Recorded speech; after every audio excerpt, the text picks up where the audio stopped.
Jesus Christ was crucified on. There's an actual piece of it in here. Does this video contain proof of God's existence that I captured on camera in Italy? You're gonna have to be the judge of that. In today's documentary, we're visiting some of the holiest places on earth, from locations where the spirit of the Virgin Mary was actually seen just a few decades ago, to churches in Italy that contain the severed heads of saints like Saint Valentine. We're also gonna be seeing fragments of the real cross that Jesus Christ was crucified upon, stones that were allegedly damaged by Satan himself, paintings in churches that have to have 24/7 armed guards because of constant threats, and I'm going to take you through one of the most spiritual journeys of my life. We're just going to hop right into this today. This is my journey with Christianity in Italy. As a little bit of a preface to this story, I've always struggled with religion and the concept of God. I was diagnosed with diabetes at a very young age, type 1 diabetes, and so I always wondered why God or a higher power or a higher spirit would curse me with such a disease. I know that that was the biggest reason why I fell away from religion initially at a very young age, having to grapple with life, death, the thought of dying younger than a lot of people.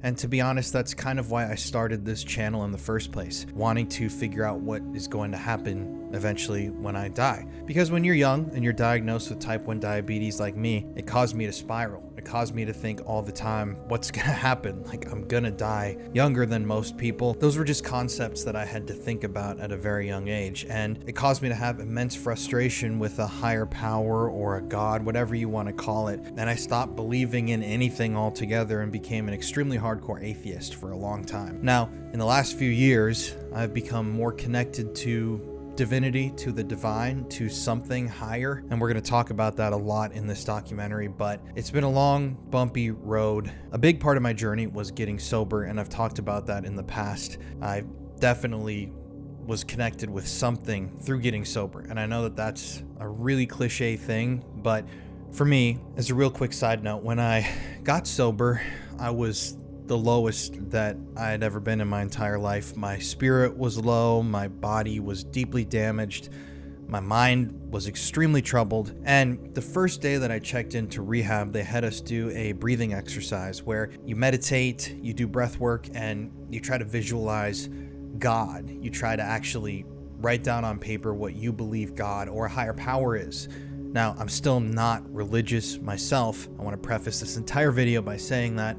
But when I did that breath work and I visualized my higher power, my spirit that was trying to talk to me, I saw a butterfly flying in my vision in the darkness in front of my eyes. And I wrote down in my rehab journal that they give you, God is a butterfly. That was the first thing that I saw when I went to rehab, the first message that I got, the sign of healing. And on my very last day when I was checking out of the rehab facility, I was in there for about 40 days. As I'm walking from the kind of cabin where I was staying for those 40 days to the main meeting area, group area, as I'm walking alone, it still brings tears to my eyes. A giant butterfly flew right in front of me and landed on my shirt. It sends chills through my body. I looked down at it. It was about right here, and it just sat there for a moment and then flew off. So to me, that was one of the most powerful signs of something being out there that I could ever, have imagined. And there were a lot of other things, like, for example, during one of the days, I was really missing my wife, Courtney, and our rehab group was taken out on a little journey to a coffee shop. It was one of our group outings, and there was a guy playing guitar at the coffee shop. And long story short, I thought I recognized the dude, and I walked over to him, and I didn't have a cell phone, so I couldn't, look up to verify he was the guy that, I thought he was. And when I walked up to him, he immediately said, Colin, what's up, man? And I'm like, John? And he was actually the guy that I hired to play guitar when I asked Courtney to marry me. And that video is on YouTube still. It was the actual guy. He was there at the coffee shop, just happened to be playing guitar, an acoustic set that day. It was just a bunch of stuff like that, so many different signs. And over the last 2 years, I've been connecting heavily with whoever's up there. And this video brought me to tears many times. It's just really powerful. But we're going to start with the dark stuff. So today we're going on a journey all across Italy, from northern Italy to southern Italy. I literally took an extra day on this trip, and I booked an extra plane ticket just to get from Palermo, Italy, which is in Sicily, all the way up to Milan to finish filming this video. But what you're about to see is extremely powerful. Now, you don't have to be religious to watch this and think it's really interesting, because I've always been interested in the spirits of religion and people who claim to see the Virgin Mary or see angels. And, you know, the Vatican has this whole process of investigating those sightings and verifying them. And that is so compelling to me. And you're going to see we visited some of those sites in this video. It's so interesting, but I don't want to bore you guys. Without further ado, Merry Christmas, Happy Holidays. I hope you guys have an amazing holiday season, and this is a really, really meaningful video to me, so I do hope you all enjoy. And it's also my 29th birthday today, so I'm recording this, and it's my last year of my 20s. It's crazy. Thank you to everybody who's been on this ride for so long, but yeah, let's deal with the dark stuff first, with the devil in Milan, and I'll see you guys at the very end. We're doing a video about religion and God and Jesus, and specifically focusing on the Christian faith, because that is such a huge thing, obviously, here in Italy. Now, I know that a lot of people would see the fact that we're in Rome and say, why aren't you guys going to the Vatican? Because the Vatican is such a famous religious, holy place. And we might stop by there, but I'm more interested in all of these smaller stories that come from Christianity that are told all throughout the city of Rome and all throughout the country of Italy. In this video, we're going to be visiting places all across the country. You'll see investigating and telling these stories of miracles, of bizarre spiritual sightings, of prophecies, even visiting a museum that contains allegedly relics touched by spirits, human souls trapped in purgatory, collecting holy water from these blessed springs that miraculously appeared. And yeah, there are so many stories here in Italy that are just so interesting. And we've had some personal experiences, and I've had some weird stuff happen. So we're going to talk about that later on in the video. But today we're in Rome. It's a beautiful day. We're going to go to some really cool spots today. Spots that necessarily people that are coming to Italy aren't really going to that much. That's going to be a really cool day, and maybe we get some good food while we're out too. You'd imagine Rome is such a walkable city, but we've kind of found that it's almost been hard to find restaurants or places to eat. I mean, even just I know that we're traveling to these kind of off the beaten path type spots, but it's like you look something up and it's like a 20-minute walk. And you're like, okay, I guess I could do that. And you go there and it's like closed or some shit, or they're serving a different meal than they have online. And the next meal, or the next restaurant that's close to the one that was closed, is like another 20-minute walk. And we're like, we don't even want to walk all the way there, and then that one be closed too. No, so that's why we had Burger King for lunch yesterday in Italy at a gas station in Rome.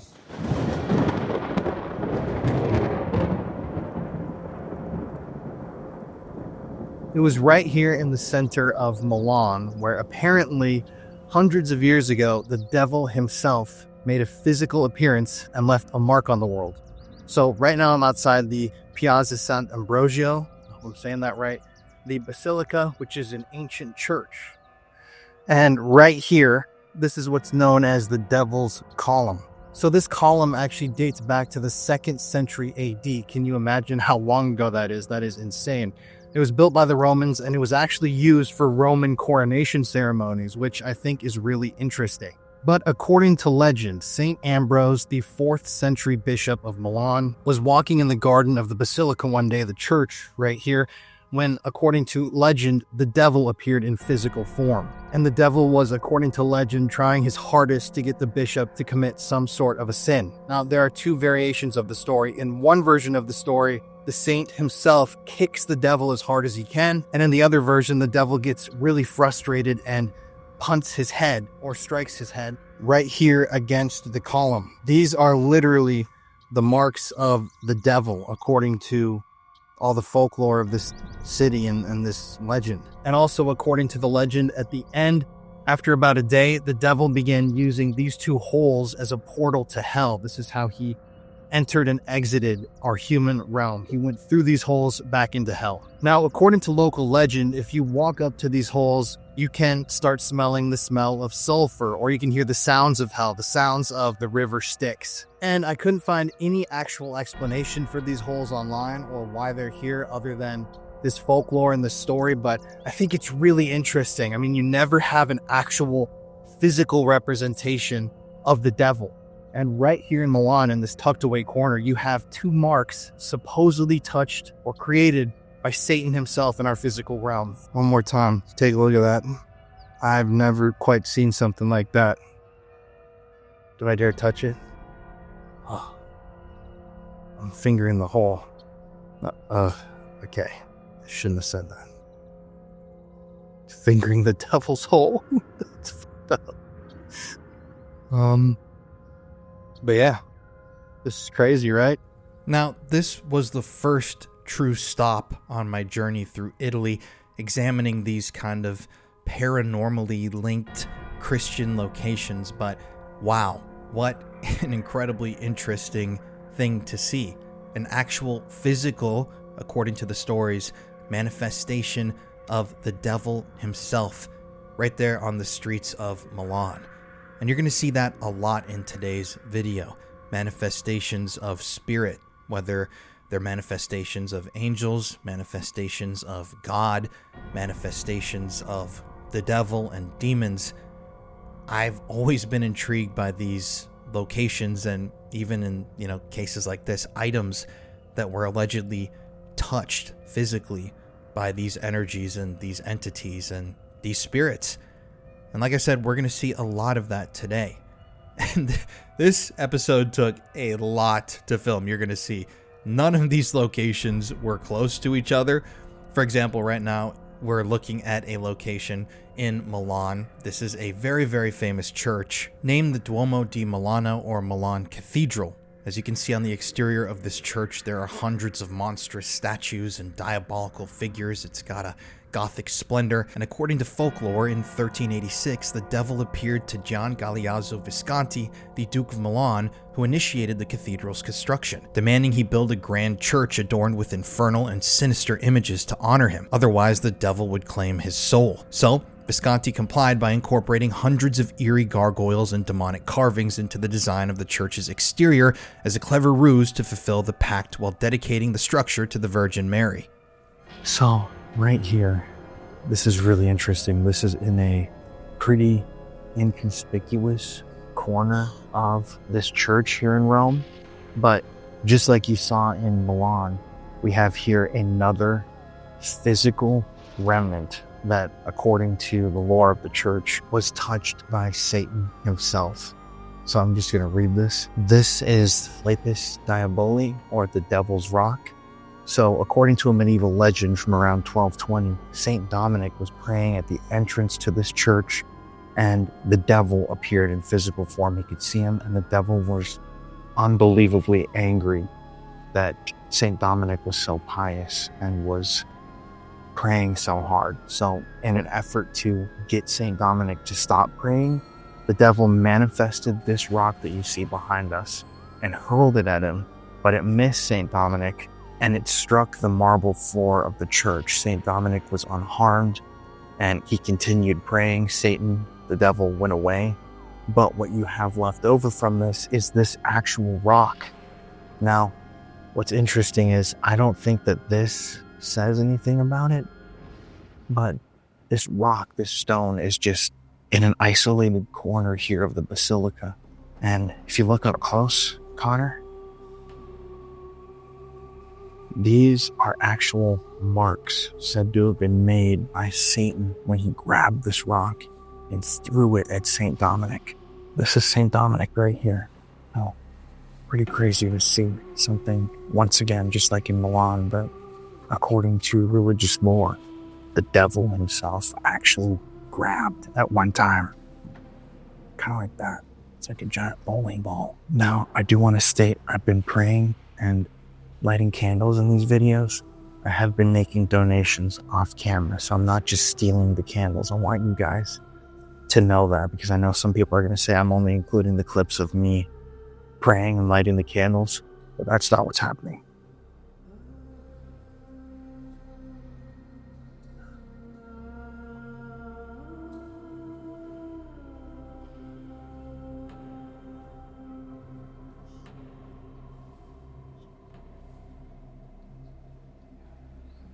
It's just crazy to me to see all of the different churches here and how much time, how much money would have had to go into building these structures and the amount of effort that it took.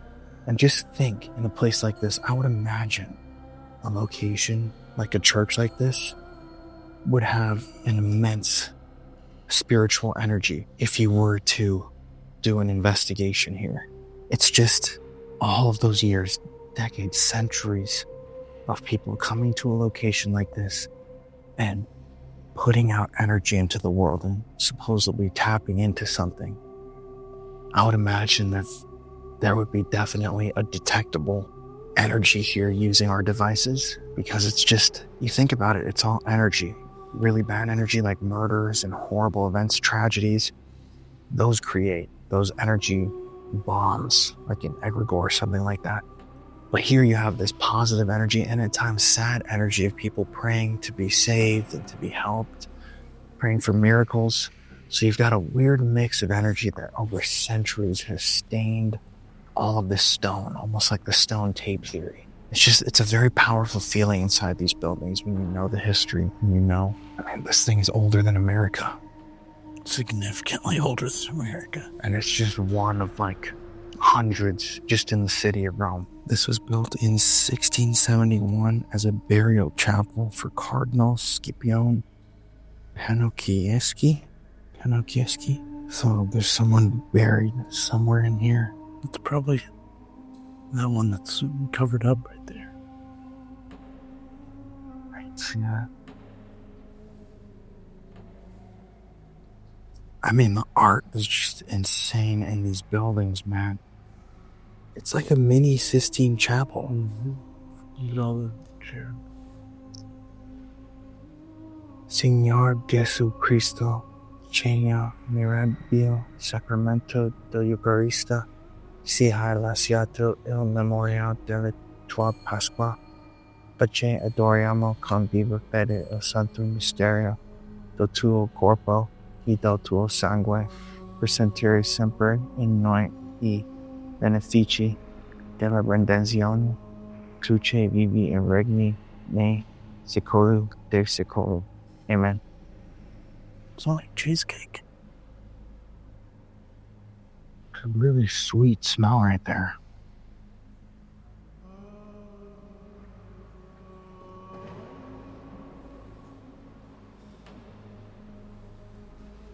All these people every day that come to all these churches to pray to. It's crazy seeing all the candles. This altarpiece was built in 1600.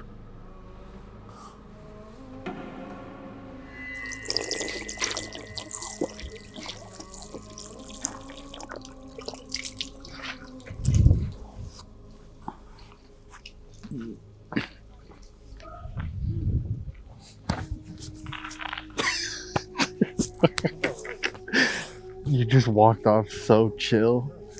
The way you just turned around, put that hat on, put the shades on. That was nonchalant.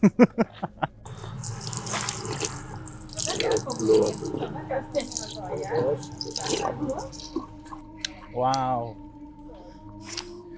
Got my foot soaking wet. I thought that visiting the Devil's Stone was incredibly interesting, and there is quite the dichotomy here. You have an object that was supposedly broken or touched by the devil himself, but it's held within one of the most beautiful buildings that I've ever visited. Every single church in Italy is just breathtakingly beautiful and surrounded by so much history, so much symbolism, and at times, so much mystery. But the next stop on our journey would, in my mind, be one of the darkest places of all. Here we were at the tomb of the Capuchin monks in Rome. Now, the Capuchin crypt, located beneath the Church of Santa Maria della Concezione dei Cappuccini in Rome, features the skeletal remains of approximately 3,700 to 4,000 Capuchin friars, arranged in elaborate artistic patterns across several chapels, such as the Crypt of the Skulls and the Crypt of the Pelvises. This ossuary originated in 1631 when the friars relocated from their previous monastery, transferring wagon loads of bones from deceased brothers buried between the 16th and 19th centuries. Rather than simply reburying them, the remains were creatively displayed under the direction of Friar Michele of Bergamasco to serve as a profound memento mori, a reminder of life's transience, the certainty of death, and the need to focus on spiritual salvation in line with Franciscan ideals. The displays, including chandeliers made from human vertebrae and walls adorned with femurs and tibias, emphasize themes of mortality with an inscription reading, "What you are, we once were. What we are, you someday will be," encouraging contemplation on the afterlife amid the macabre beauty. And I do have to say, walking through these halls, viewing all of these monks and the hundreds, thousands of skulls and bones and actually preserved bodies, it was truly, once again, a profound experience. I have been through the catacombs in Paris, but something about this was different. I mean, look at that. Those are two arms crossed and displayed on the wall. I know Connor and I both, as we were venturing through the crypt itself, were having some really, really deep thoughts, some really, really deep inner monologues, and this is truly a location unlike any other place that I've ever visited in my life. There is something beautiful about how they dealt with death in this kind of display, and I do love what they have written down there. What you are, we once were. What we are, you someday will be. And it's hard to not think about life and death when you're venturing through the Capuchin crypt. There's also a really interesting museum that you go through before you get down to the crypt itself, which contains a whole lot of religious paraphernalia dealing with the Capuchin monks and their beliefs. There are relics, there are items of penance, there are astounding pieces of history that are integral to the Capuchin monks and friars. This is another place where you can feel the presence of something higher, although it forces you to confront death and your own mortality by staring it right in the face. So we just visited the crypt. Absolutely astounding experience. I gotta say, truly, never seen anything like this in my entire life. Walls of bones and the posed skeletons with the actual clothing. It's crazy. It's like I've been to the catacombs in Paris, and this, in my opinion, was so much more striking and stunning to see the fully articulated skeletons dressed in all the dress and the art that they made. It was absolutely spectacular. So, looking at Connor's face, I think you can see how crazy these crypts are. Yeah. I mean, I've never seen something quite like this.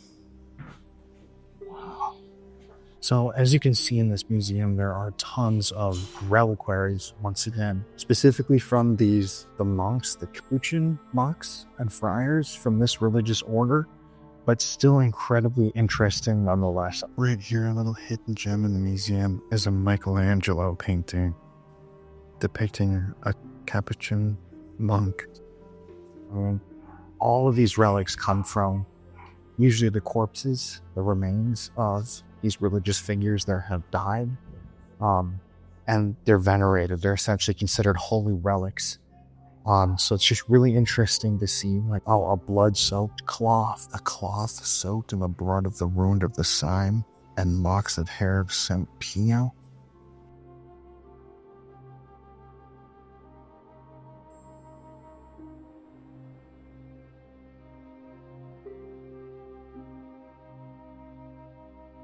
There's the hair, you can see, or a piece of the cross, a bone fragment or a piece of skin. Like, it's pretty morbid and at times dark stuff, but it's really interesting, and these are considered completely sacred, very holy objects. And there's tons of them in this museum. And here you've got objects of penance, like the cities, which they would wear on their skin, and the pain reminded them of Jesus's sacrifice. The pain was encouraged. Thoughts? Oh. Yeah. It's cool seeing a lot of these relics are from like the 1600s. So, being able to see them out this close is really interesting. We don't really get many things like this in America. No, it says, America was discovered in like late 1400s. So, having relics this old is quite wild. At the end, I had to purchase some things to support what they do. I got a little golden rosary. I got these cards, this little art, which I thought was really cool. I also got a candle in here. I don't need to take it out, but it's a big candle handmade by the friars of the existing monastery, and it was the last one. So I have a handmade candle from them, the rosary, the cards. And you got postcards and a pendant? Yeah. All right, on to the next stop. On to the next. After dancing with death in the Capuchin crypt, we headed off to another location in Rome that deals with the afterlife and Christianity, although in a very, very morbid, very macabre way. Now, these displays can be viewed as disturbing and frightening, but they can also be looked at as being extremely beautiful and a really well thought out tribute to those who came before, especially those who passed through these very halls. But the location that we were visiting next was about souls who haven't found a permanent home, souls trapped in a sort of limbo. Another interesting place in Rome, if you want to take this journey that we're taking today, where we're analyzing, in a sense, real physical manifestations of religion, not allegorical stories or concepts. We've been to apparition sites. We've been to places where healing, holy water sprouted from the earth. We've seen the human remains of religious individuals that are a part of these sects and how they display them in accordance with their own rituals and beliefs. We've seen plenty of reliquaries across all of Italy. But this location, in my opinion, is one of the darkest. So inside of this church, in the back of this church, is the Museum of Purgatory. So these items were collected over the years, and all of these items have supposedly been touched by the souls, people trapped in Purgatory. Purgatory being the place between heaven and hell, where the souls of the dead linger. There's no resolution. And if they're not sent to heaven, it's almost, in a way, a very, very simplified way, it's like a prison for souls. They're trapped in purgatory, unable to move forward or backward. But you never really hear of stuff like this. So what you're about to see are items that were touched by these damned souls, if you believe in the concept of purgatory, that is.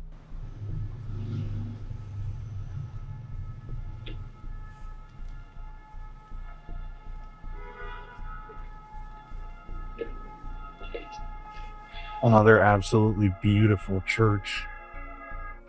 This is a piece of artwork called the Veiled Christ. And it is a little eerie, I would say. It took 6 years to make this. 6 years to make this. It's a masterpiece carved from a single block of white Carrara marble weighing 7 tons. Sculpted entirely by hand using only a hammer and a chisel. Wow.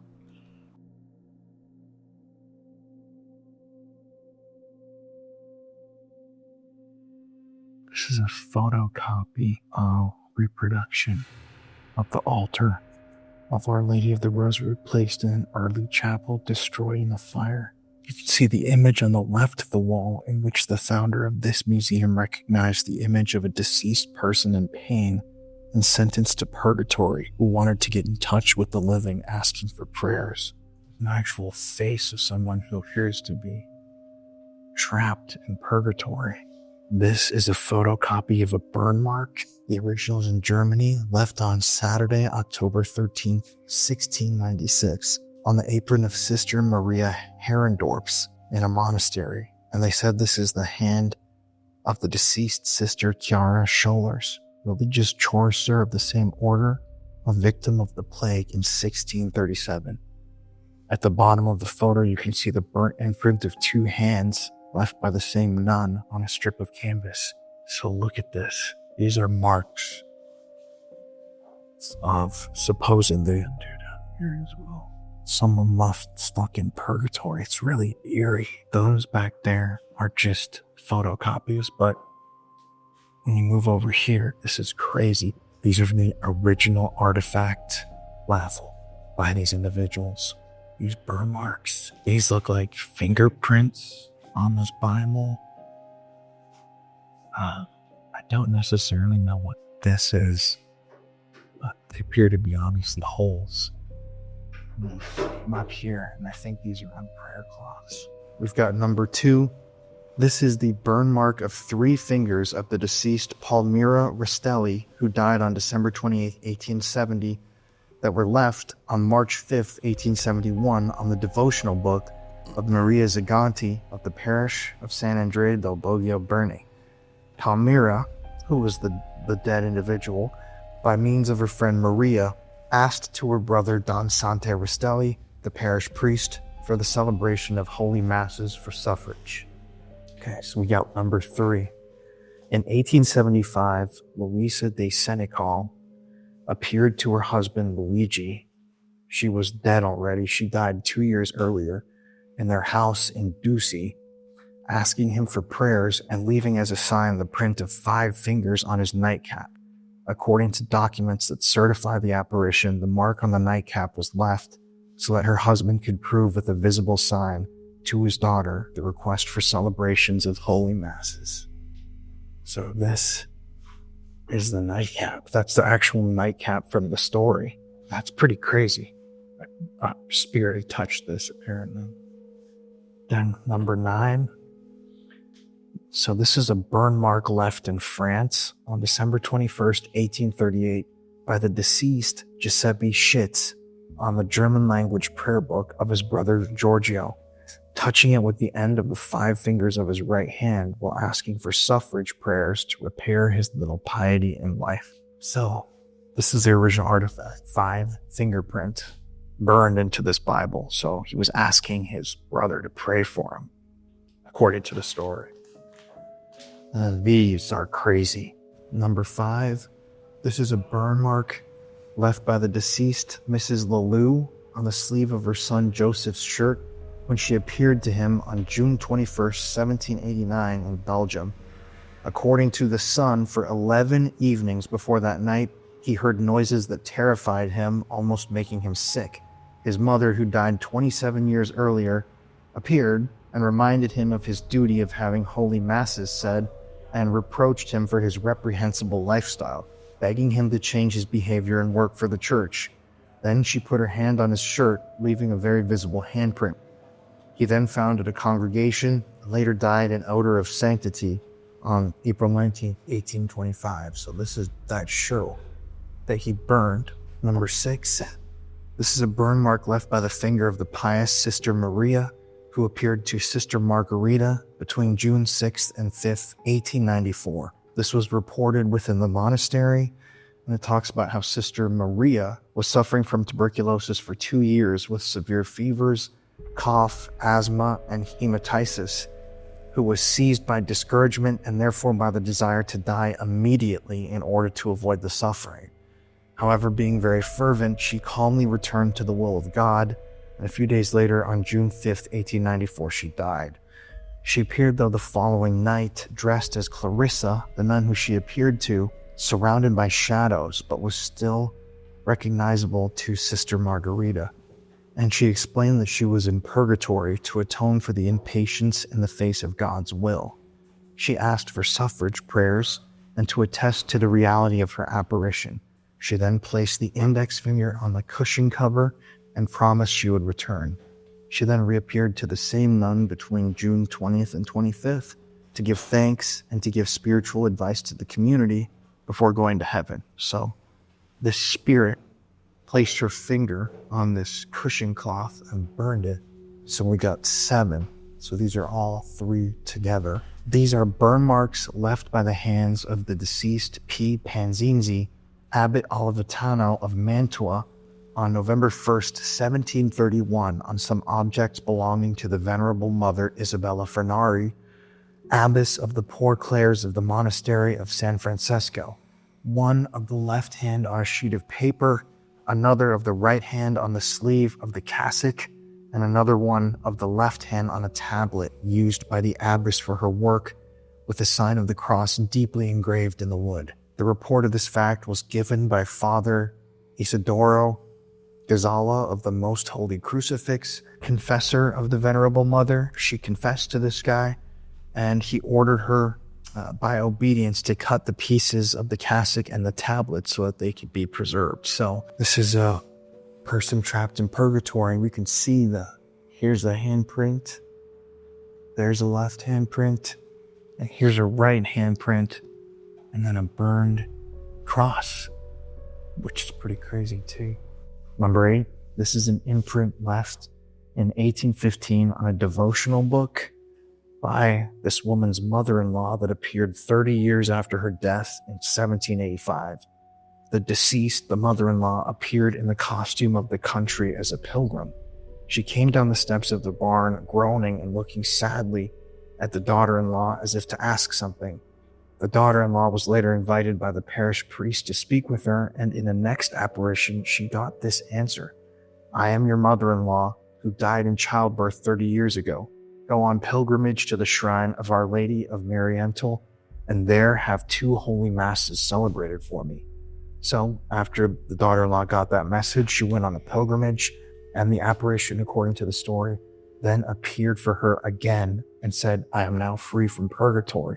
To her daughter-in-law, who, on the advice of the parish priest, asked for a sign from the spirit allegedly put her hand on the book, The Imitation of Christ, leaving the sign of the burn, and she was never seen again.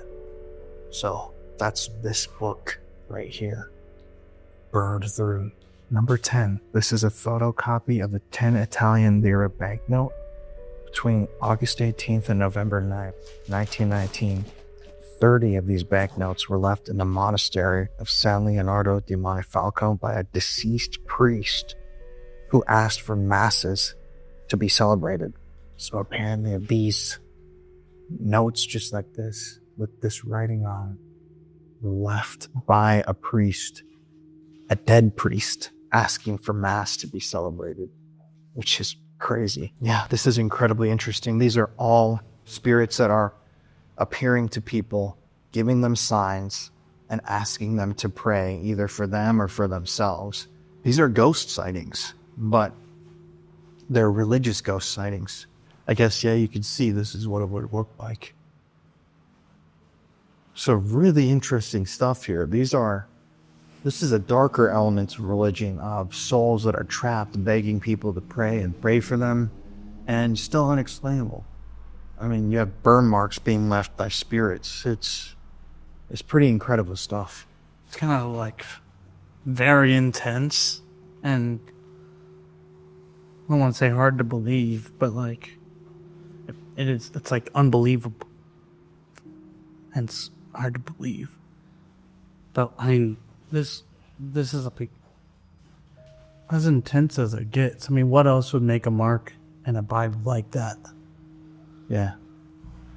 I mean, unless someone just took like a hot iron and did it, I guess. I mean, it's like perfect hand. Yeah. And then all of these I've never seen something quite like this. It's actually really wild.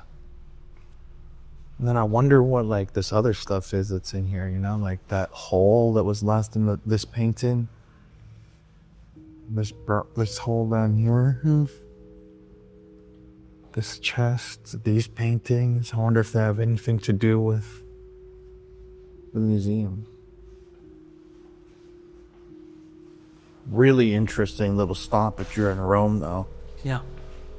And I'm sure hardly anybody ever comes here. Yeah, I mean, this is kind of way off the beaten path and it's a journey to get here, but wow, is it crazy to see this stuff in person. Now, something that I didn't know before heading to Italy is the fact that in the olden times, there were actually sects and groups of people that really believed in dragons. Yes, mythical, fire-breathing dragons. They weren't, the dragons that you see in Shrek and Game of Thrones, but there were a lot of people that believed in these creatures. They were very real to them. And in some locations in Italy, they actually purport to have the bones of dragons, which we're going to talk about in a second. But the more churches that we explored and the more religious places that we visited, the more dragon iconography we began to see. There's some more dragons on this one. It is interesting. More dragon iconography throughout this church. Throughout this entire church.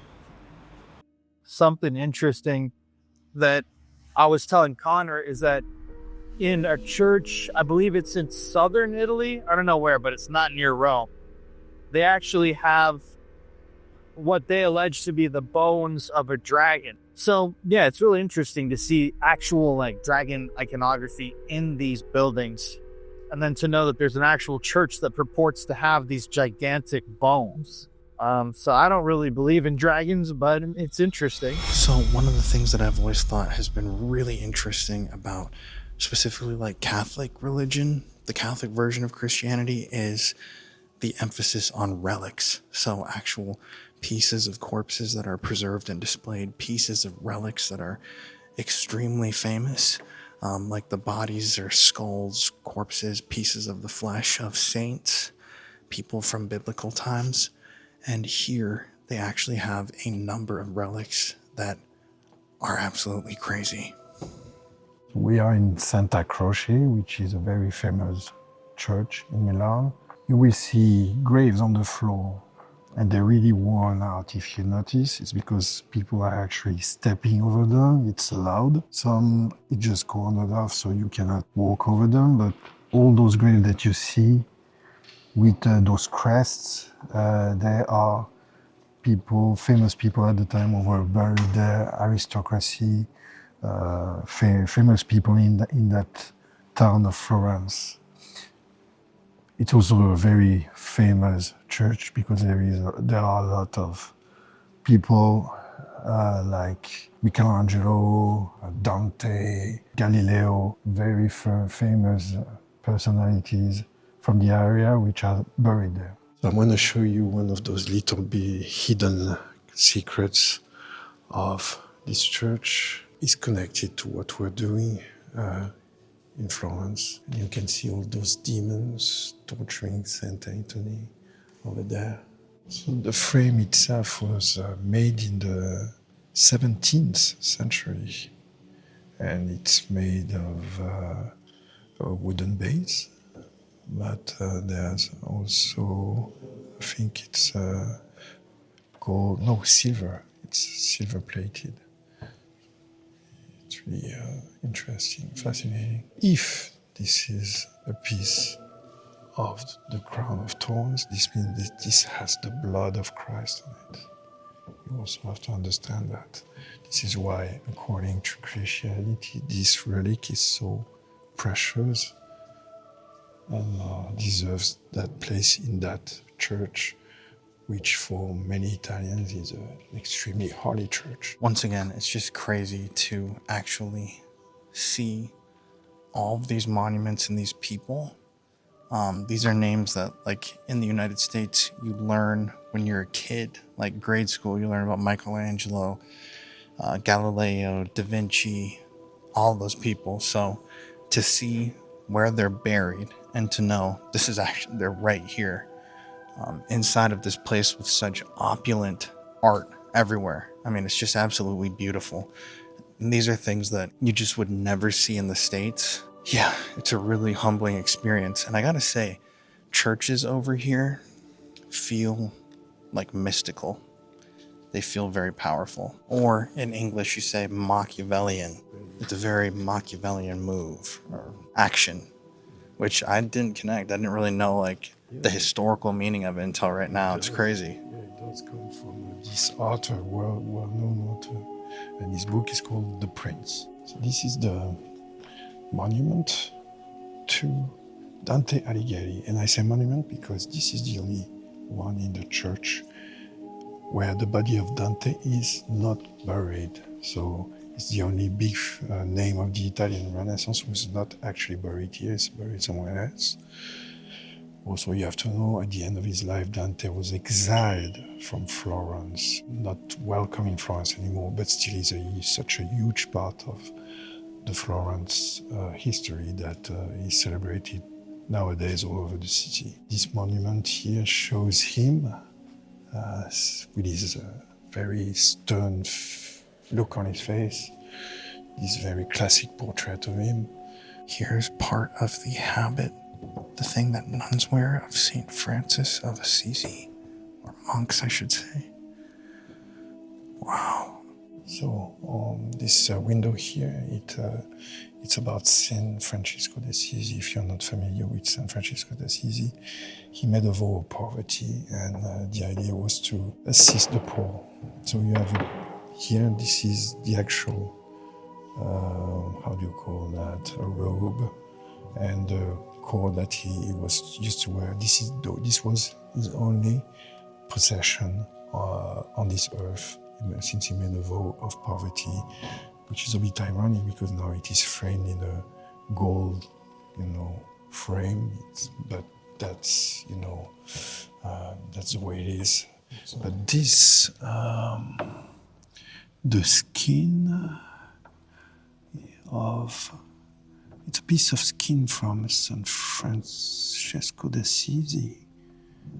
I can't really translate everything, but it is an actual relic from his body. I cannot tell you which part of the body it is. Here we have another very interesting relic. This is a piece, according to the believers, it's a piece of the real cross on which Jesus Christ was crucified. So it is framed here inside another cross. So you're looking at the part in the middle, which would be the real cross, the actual cross that's in the middle. Wow. I mean, there you go.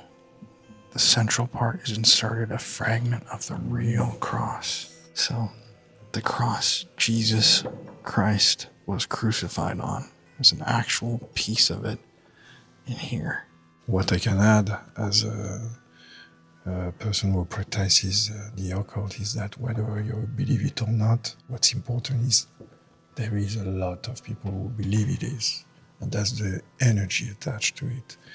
People who have worshipped this cross for centuries, thinking that it was an actual piece of the real cross, and that the energy attached to this object that makes it so special.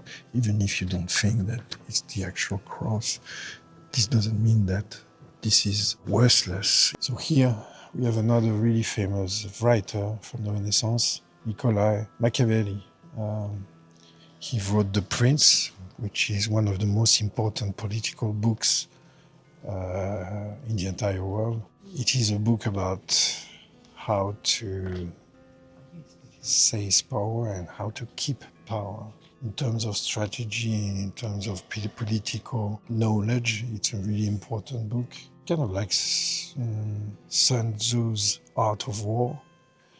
It's got that same importance in the history of literature. It's weird because his name, Machiavelli, is later on has been used in other languages and is associated with making evil plans. Like in French, for example, when you say that you are plotting against someone, you say that you are doing something Machiavellic. This is Galileo. This is the grave of Galileo.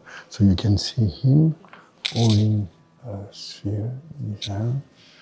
to prove that the Earth was round. What's really cool too is to see all the details. There's, for example, geometrical figures here, and he's holding a telescope. So you could spend 15 minutes just walking at this. This is Michelangelo, the famous painter. You can see on top one of his paintings. So again, it's really interesting to see all the details on this sculpture. I think those are the three muses from the Greek mythology.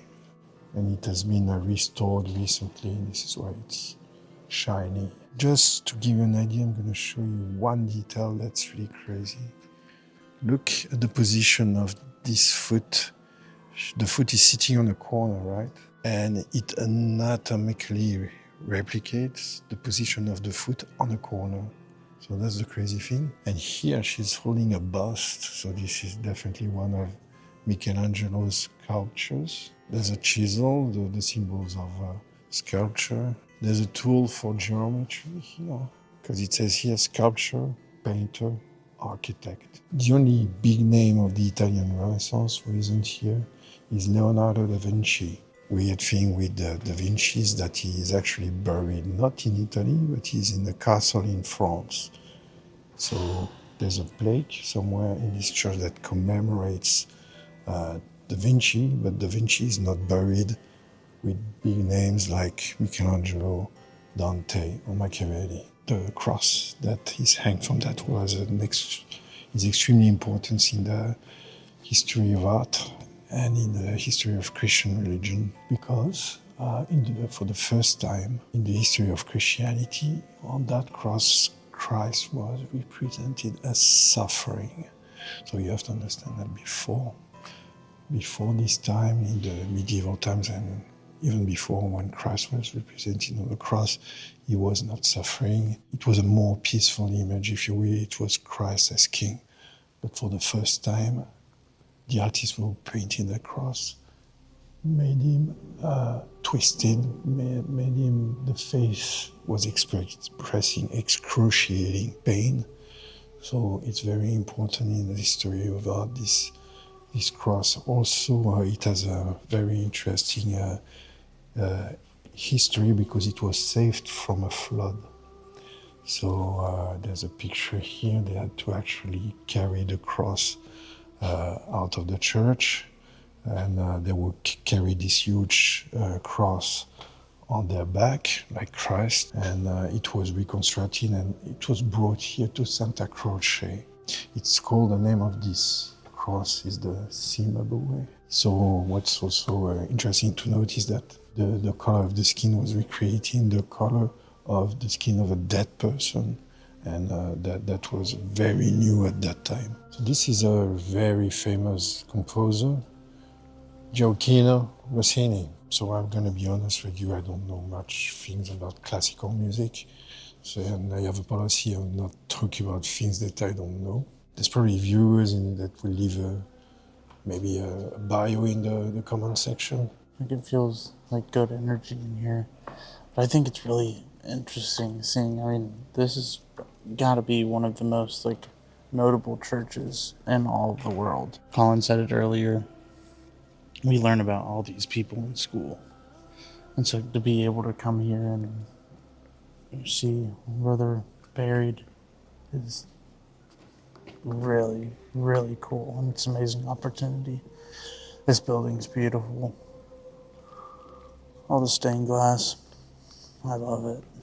Yeah, it's crazy to be here and to think this is the tomb of Galileo. And all these names, Michelangelo, Dante, these are such famous figures across the planet. And to be sitting here and looking at their tomb is just kind of an unbelievable thing.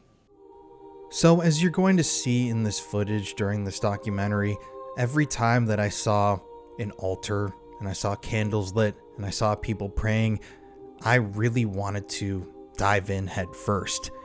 I'd fallen away from religion for the longest time and from the belief in anything higher, anything above us.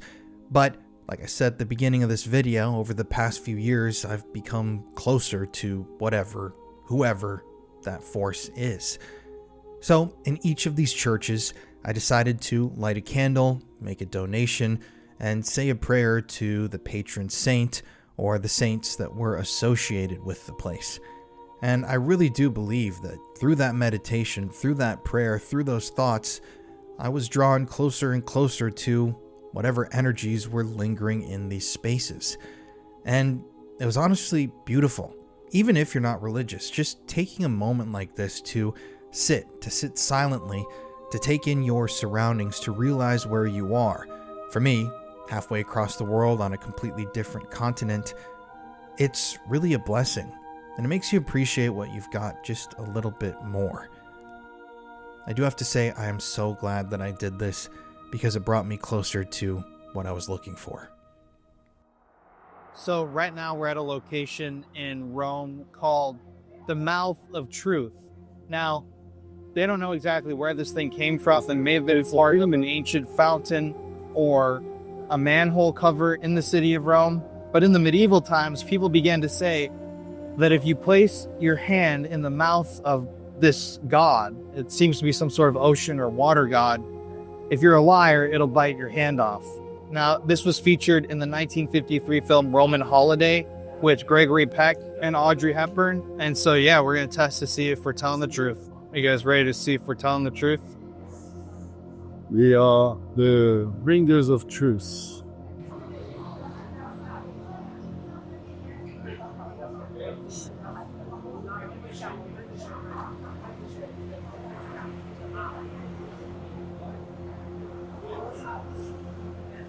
Well, Nico is not a liar.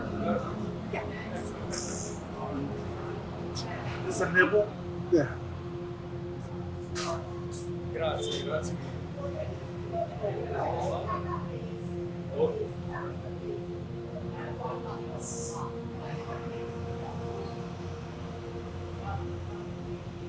Well, I'm not a liar, I guess.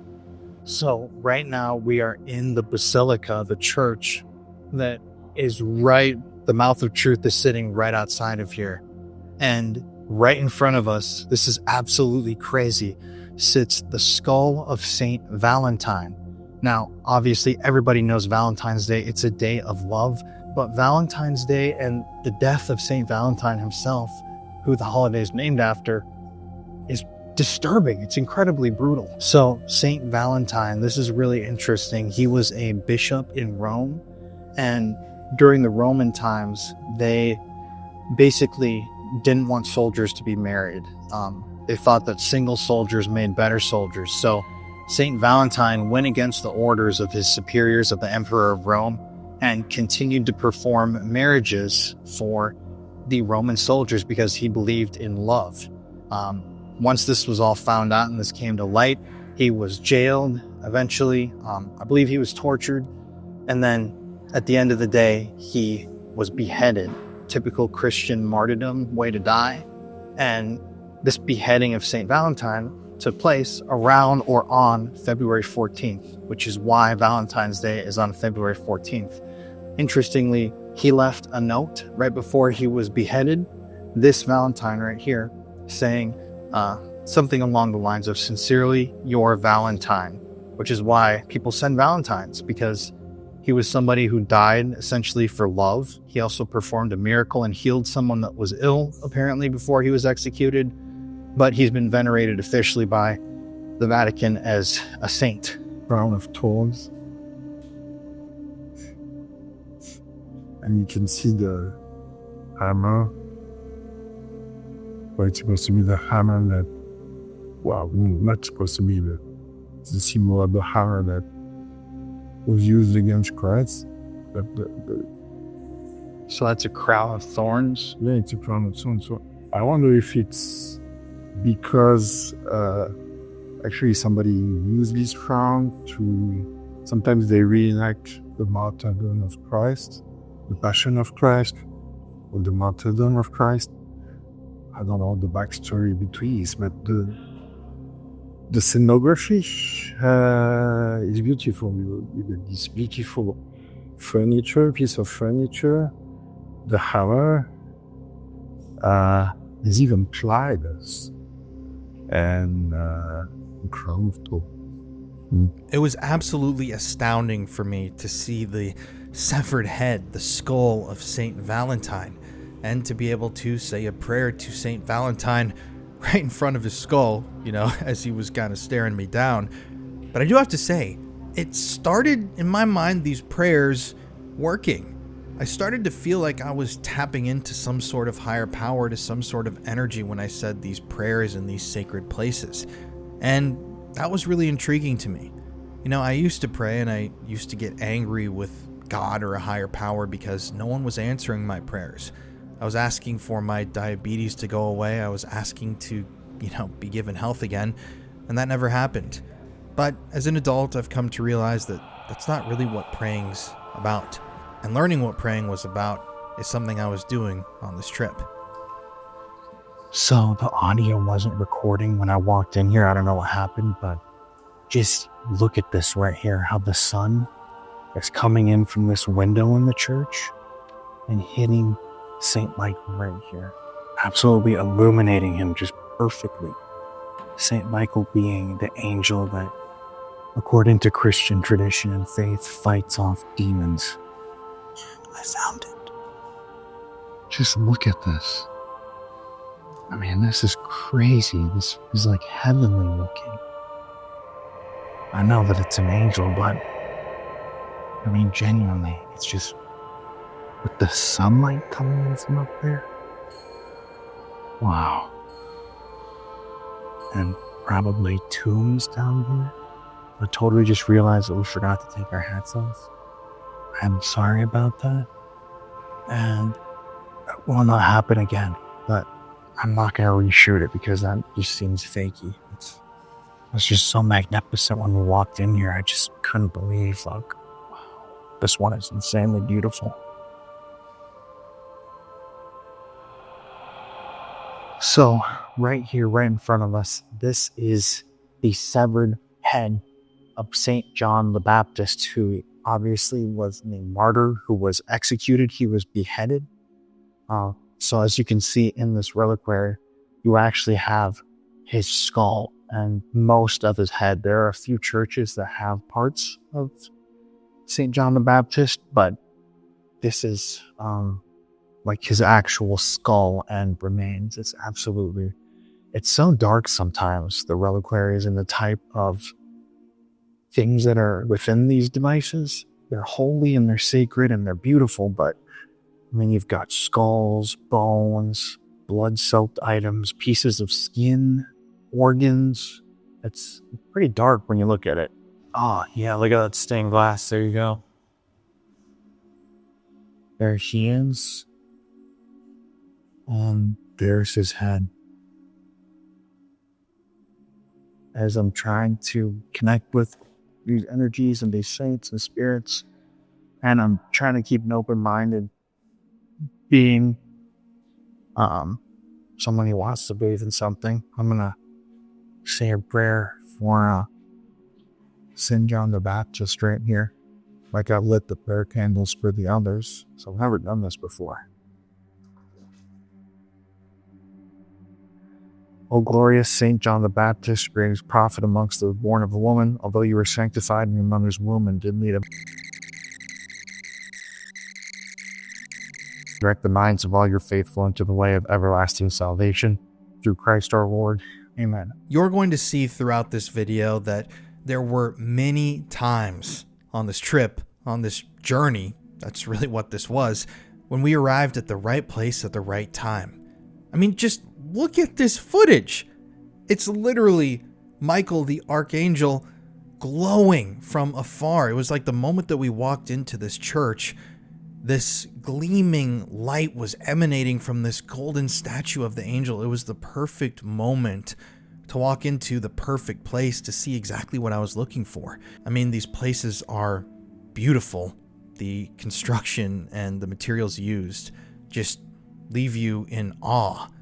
But the energy, the aura of these locations is what we were tapping into. So inside of this church is the body of the Blessed Anna Maria Teghi. For YouTube purposes, I'm going to state this is not a real body. It's covered in wax. A 19th century mystic who had visions of the Virgin Mary and a sun globe, which, according to her, revealed divine truths. She died in 1837. Decades later, her body was unearthed, and it was apparently completely preserved. It looked like she had just died. So they put her back. They unsealed her a few decades later, and she was mostly preserved, but her face and hands were decaying, so they covered her in wax, and her visions and the state of her body are considered to have been miracles.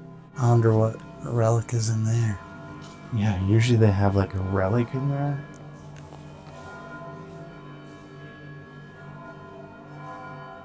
I wonder what it would be.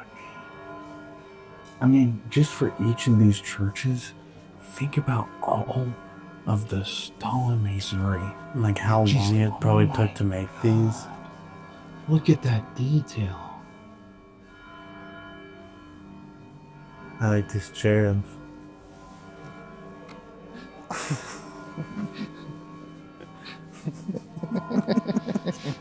There's a lot of symbolism of dragons in here. Really? So, yeah, Connor just noticed that there's like dragons. I'm gonna flip this around. On below every window. Oh, yeah. Dragons everywhere in here. And just the ceiling, I mean, it's crazy. How do you even build this? Especially so long ago. I find the idea of Christian miracles like this to be incredibly compelling, and to me this is inherently paranormal. These are things that cannot really be explained. I read up on Christian miracles in Italy while we were there. There were so many different locations and stories that I wanted to dive into, but we just didn't have the time. We're talking about stories of bread turning into human flesh in front of 200 people. We're talking about stories like this where bodies literally did not decay hundreds of years ago, which defies even modern science. We're talking about miracles where people were miraculously healed, where blind people were literally fully restored in front of hundreds of people. And those things to me are paranormal and very, very mysterious. Here in Rome, what's interesting about the religion here, when you talk about religion, people usually think about the Vatican and, these churches that honor these religious figures.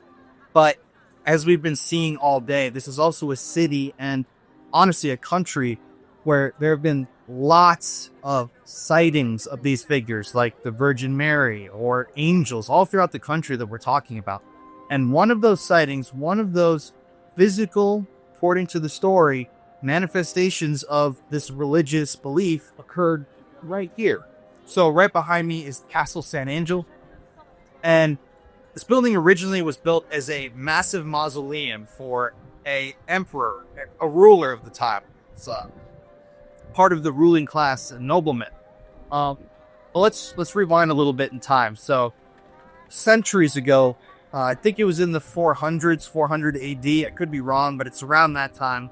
There was a great plague that was devastating the city of Rome. Thousands of people were dying and getting sick. This was a horrific event. And so, at one point, the religious leaders in the city, like the Pope, other kind of city officials, they gathered together and said, in order to try save our city, they were a highly religious people back then, we're going to lead essentially a prayer procession through town of individuals praying for the salvation of Rome against this devastating plague. So what ended up happening, according to this story, is the procession came down here, down these streets, and right when they reached this bridge right here over the Tiber River, the Pope, the highest ranking religious official in the group, looked up to this castle behind us and actually saw Michael, the archangel, standing on top of the castle. And what he saw in this vision was Michael was standing there staring down at them. He had his flaming sword that he usually uses to cut down demons. And he took the flaming sword and he sheathed it. Now, he reported this to everybody. Everybody was a little bit freaked out. But they interpreted that as a sign that God or the angels were coming to save them here in Rome. And what ended up happening? Well, shortly afterwards, that plague went away. People stopped dying, and they believed that this was some sort of miracle sent from heaven. This apparition that they physically saw up top, on top of this castle, was interpreted as being a sign from above that the city was going to be saved. And it was. And so they then converted this building, which used to be the mausoleum, and renamed it the Castle San Angelo, the Castle of the Angels, I'm assuming that means. And they placed that massive statue of Michael, the Archangel, on top, showing exactly what the vision showed, how he saw the angel that day, how big he was. It's kind of crazy to see how large the angel looks. It's a very almost imposing statue, and you can really, just imagine seeing that if this story, really happened. Imagine being down there and seeing that vision of this angel sheathing a sword. That would be absolutely groundbreaking and earth-shattering. But yeah, it's really interesting. It's interesting to see these physical manifestations of religion.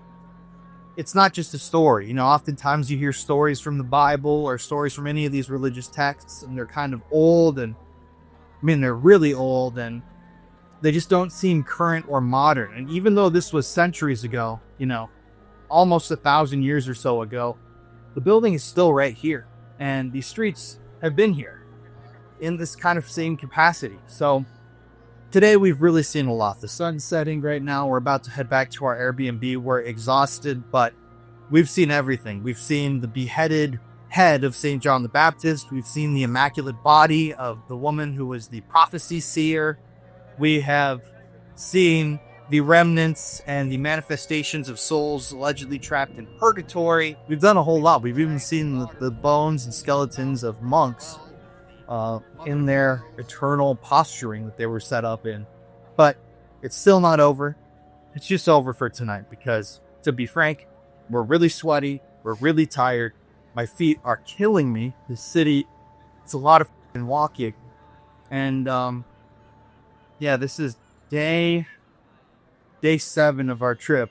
And we've been going like 9 a.m. to midnight, 1 a.m. every single day. Not a single day off. Driving across the entire country. We're not even close to being done yet. But yeah, it's really weird. Because I'm not necessarily like a religious guy. I believe in a higher power. But I think there's something to all of this. I don't know what it is. I'm not going to tell you to believe in anything. But it's very, very interesting stuff. Because what you're looking at here is almost like ghosts. It's spirits. You're seeing the physical manifestations of this otherworldly energy. And I think it's really intriguing. I feel like that's one of the really cool things with Rome, is that even if you're not Christian or Catholic, Jewish, or Muslim, yeah, the intentions of this place with what they believe is their higher power, I feel like it brings an energy into the city that you don't really feel anywhere else. All of the artwork, the buildings that are dedicated just to God. It's honestly quite beautiful. Every bridge you see, every building in the area, it's all dedicated to God. We have the Vatican right here behind us, and it is an absolutely beautiful building just dedicated to God. So I feel like it brings that energy of, given there's been a lot of bad things happen in Rome, but you go into these churches and you don't feel that like depressive spirit.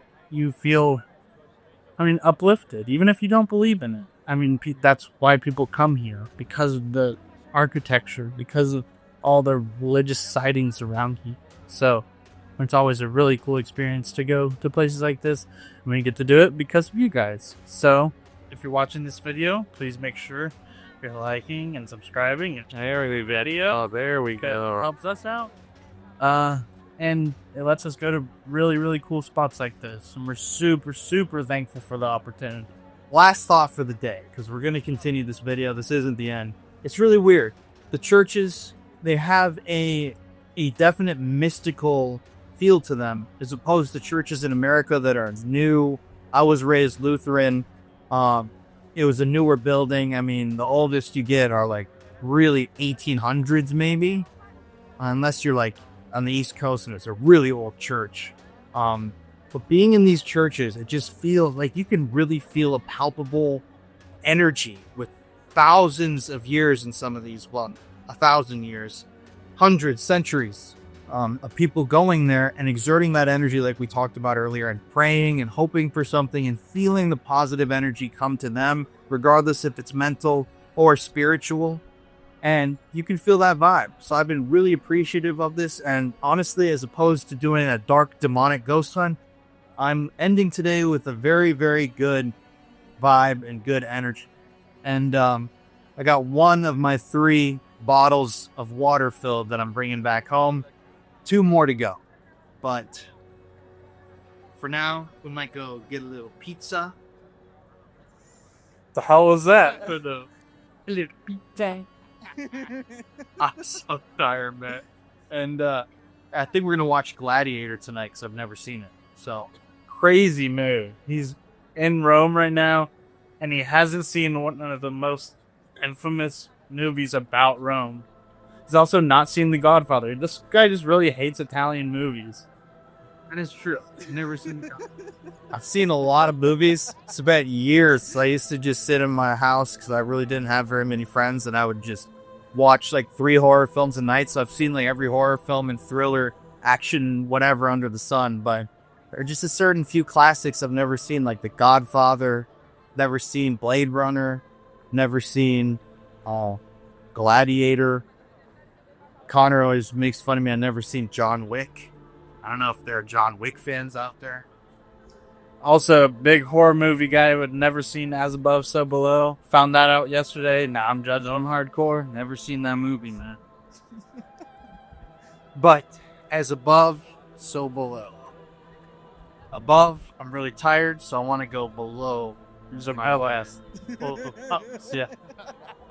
Thanks for watching, guys. And now we finally get to my favorite part of this video, the part of this video that has really changed my outlook on a lot of different things and caused me to want to study all of these things in greater depth. In the next portion of this documentary, we're going to be visiting a number of wells or springs in Italy, all across the country, from northern Italy down to Rome, springs that contain and flow with blessed holy water. Springs that were supposedly started by these Marian apparitions, literally the ghosts of the Virgin Mary who would point at the ground and suddenly water would erupt from the earth and start a spring. But it's time to just dive into all of this now. So the church behind us right now in Rome, we're kind of in the center of Rome, has one of the most interesting and somewhat mysterious stories in all of these churches that we visited. So you can see this ancient church. This was built hundreds of years ago, centuries ago, on top of an old barn, a stable area. So according to the story, in the 1200s, there was a massive flood, storm in the area. And this was an area where a bishop lived, a priest lived, and essentially one day the well inside of the old stable, the barn, overflowed with water. Water was gushing out from nowhere. It was a complete freak accident like this. I've never even heard of something like that happening, but this water was pouring out of the well. And the bishop, the priest, he actually went down there and he saw this water flowing out. And out of that well, out of that water flowed out an icon, an image, a picture. I believe it's a painting of the Virgin Mary.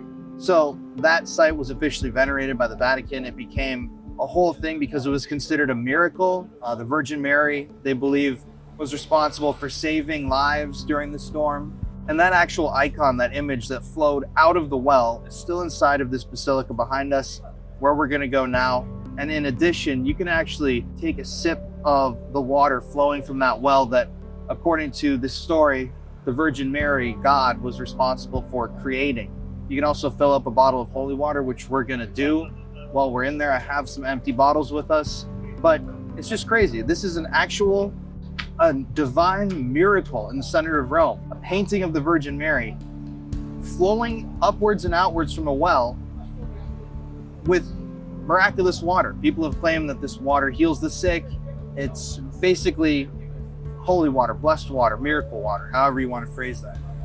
But it's super intriguing stuff, and I'm really excited to see it because this church was built on the location of that old barn where that well was and where the miracle happened.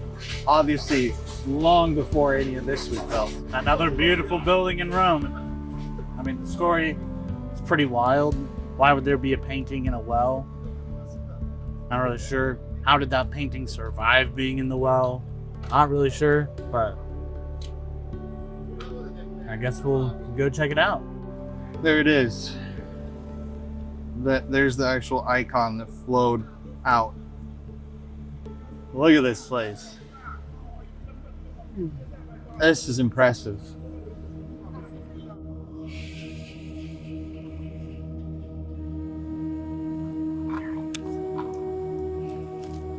So here is the actual icon that appeared out of the well. It's incredible right here.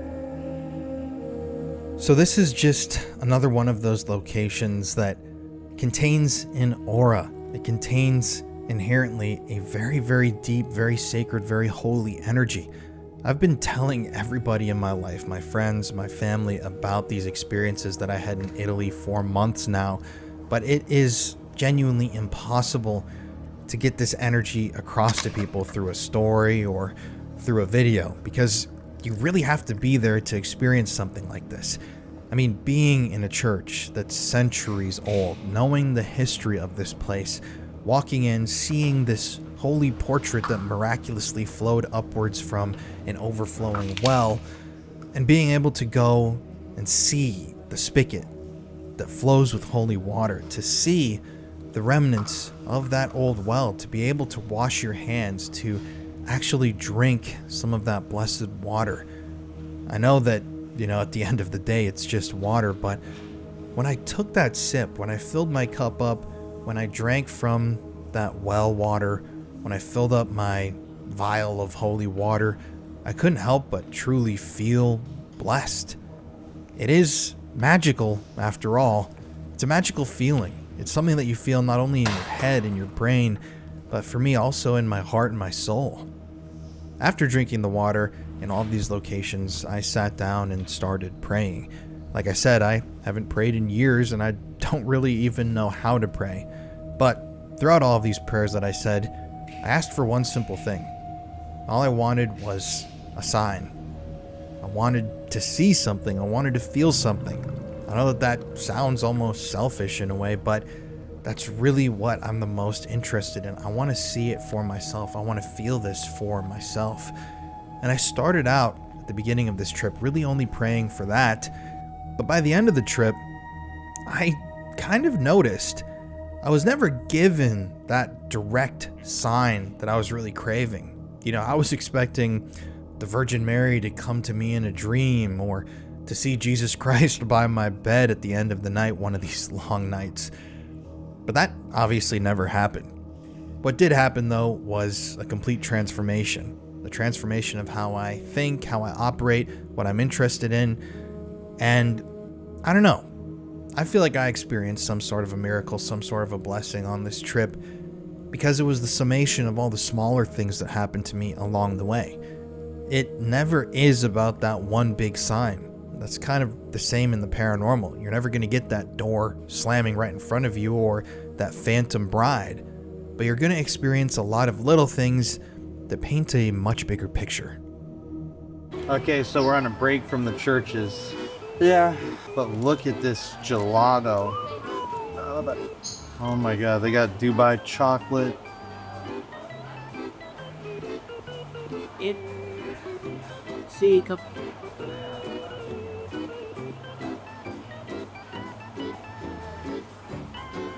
We've had a lot of gelato this trip, but this looks fire.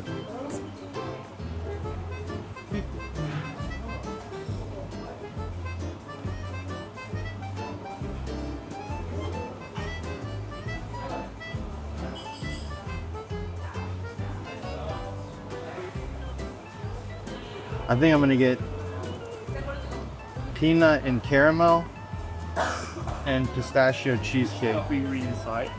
Pistachio? Yeah. What flavor are you gonna get? I'm doing half Dubai chocolate, half maybe the chocolate. I don't know.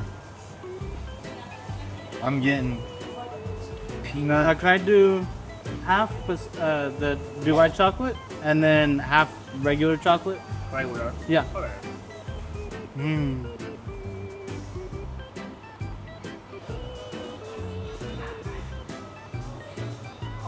Shit. Come on, boy. Life's good. I'm feeling blessed, fam.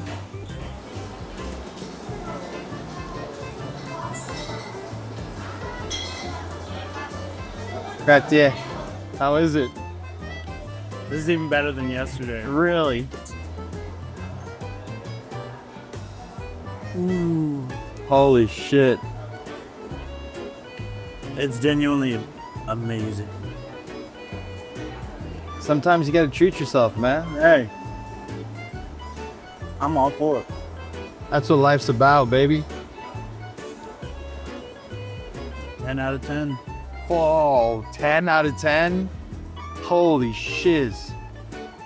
Yeah. That's pretty up there, man. You gotta try their salted chocolate caramel too. Ooh.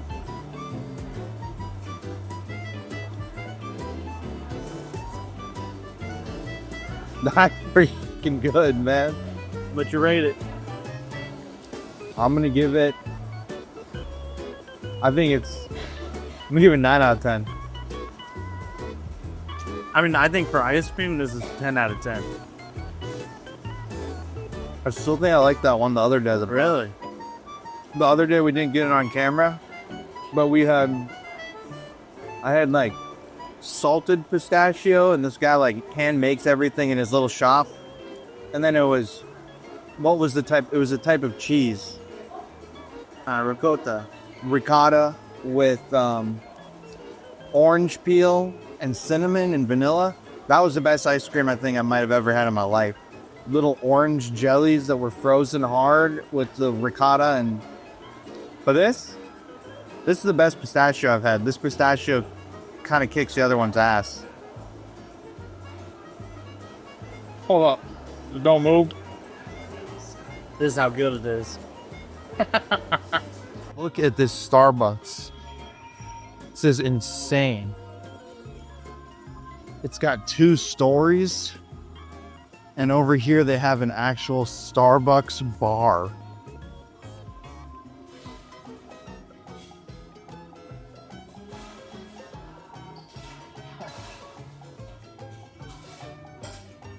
It's crazy. It's like when you go to Austin, you get the Taco Bell cantinas.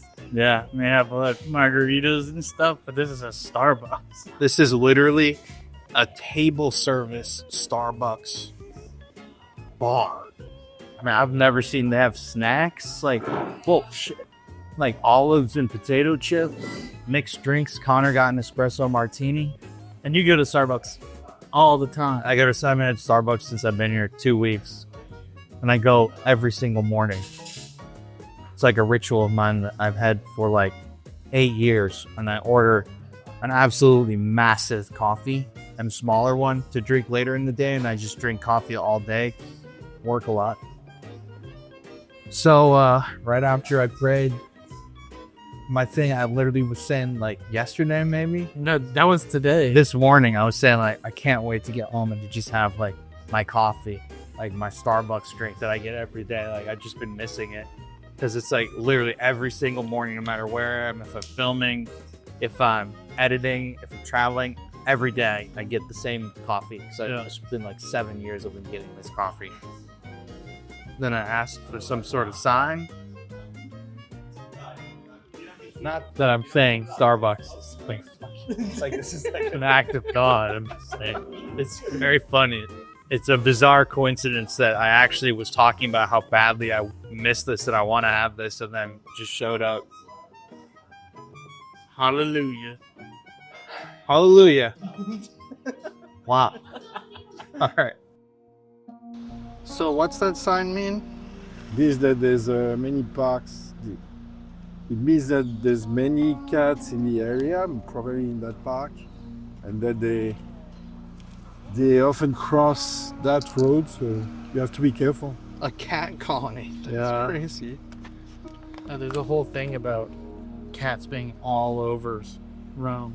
That's so wild. And a lot of big landmarks around here, they'll have like little signs of the cats that usually hang out, like their name. That's so cute. In the 1990s, I think it was 92 or 93, at midnight one night, a car bomb that was parked outside here, I'm assuming in this area, exploded. It completely destroyed the facade of the church, caused tons of damage. The church was closed for years, but it reopened in 96. And this car bomb was carried out. It was actually a terrorist attack by the Sicilian Mafia, the Cosa Nostra. And at the same time, they bombed other churches in Rome, all at midnight, in an attempt to scare state institutions and like the government. It was a whole campaign of terror through the 90s that they unleashed, but you don't really see churches the subject of terrorist attacks or bombings. It's pretty crazy. And this church is ancient. So the car would have been parked here, I suppose. July 27th, 1993. It left the 12th century portico almost completely collapsed. So this arch, which is outside of a church that was actually the subject of a terrorist attack in the 90s. There was a bomb that blew up right a couple feet from where we are. But this arch is from the early 200s, so 204 AD, and it's covered in sacrificial scenes. According to scholars, what they believe this was used for, this was not a part of the church. This was a standalone arch that was worked into this church. But they believe that this had something to do with the emperors or the royalty they'd passed through this arch. But it's somewhat unknown why there are so many carvings and scenes depicting sacrifices on this arch. It's peculiar, and a lot of people have looked at the scenes here, treasure hunters, and they believed that there was treasure buried under or around this arch because of clues that they saw. And you can actually see, they said, some of the holes that treasure hunters drilled into the arch are still visible. And they never found any treasure. So speaking about violence against the churches in Italy, there is an absolutely notorious painting in Bologna, Italy, which is a pretty far distance from Rome, let me tell you. It took a lot to film this video. I mean, it really, if you map these locations out, you will see how far we traveled just to film this one video. But in Bologna, Italy, there is a piece of art that hangs within one of the most famous churches in the city that is so controversial, so offensive to some people that they have to have armed security with machine guns sitting outside of the church at all times of day because they are anticipating someone eventually to attack the building. Without further ado, we're just going to dive right into this one.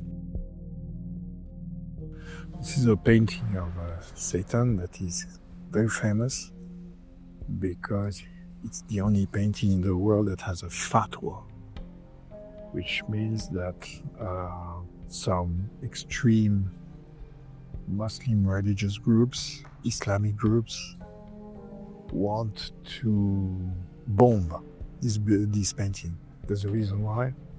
So it's not just because it's a painting of Satan, or otherwise there would be plenty of other paintings that would have a fatwa, but there's a reason why.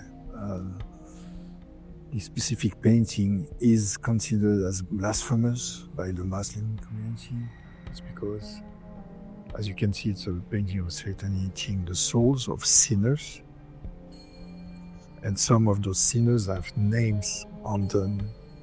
And one of the sinners that you see here, the name is Muhammad, the Prophet. So of course, for people of Muslim faith, this is the ultimate insult. It's totally blasphemous. Muhammad in hell, being eaten by Satan, devoured by Satan. So of course, this place is basilic, has received many bomb threats over the years, and this is why there are armed guards standing right in front of the door. So it's very unique. It's a very unique situation. It's right here in Bologna. As you can see, it's a magnificent basilic, magnificent place, except that this has this very dark history to it. People want to cheer up, and in Bologna, I would say, come early, because now it's closed. It's a little bit later in the day. It's 6 o'clock, and they closed the access. There's an access where you can actually see the painting from much closer, but you have to pay a small fee for that. But right now it's closed, so you cannot get any nearer than that. And this is where there's those ropes. And there's something I noticed about this church is the zodiacal signs on the floor. It's really interesting. There's areas here. I think it's Libra here.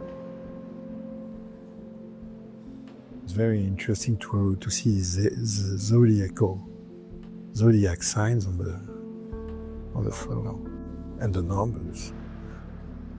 It's even weirder when you think that we were talking a bit earlier today about the monster of Florence, and it's supposed linked to the zodiac case.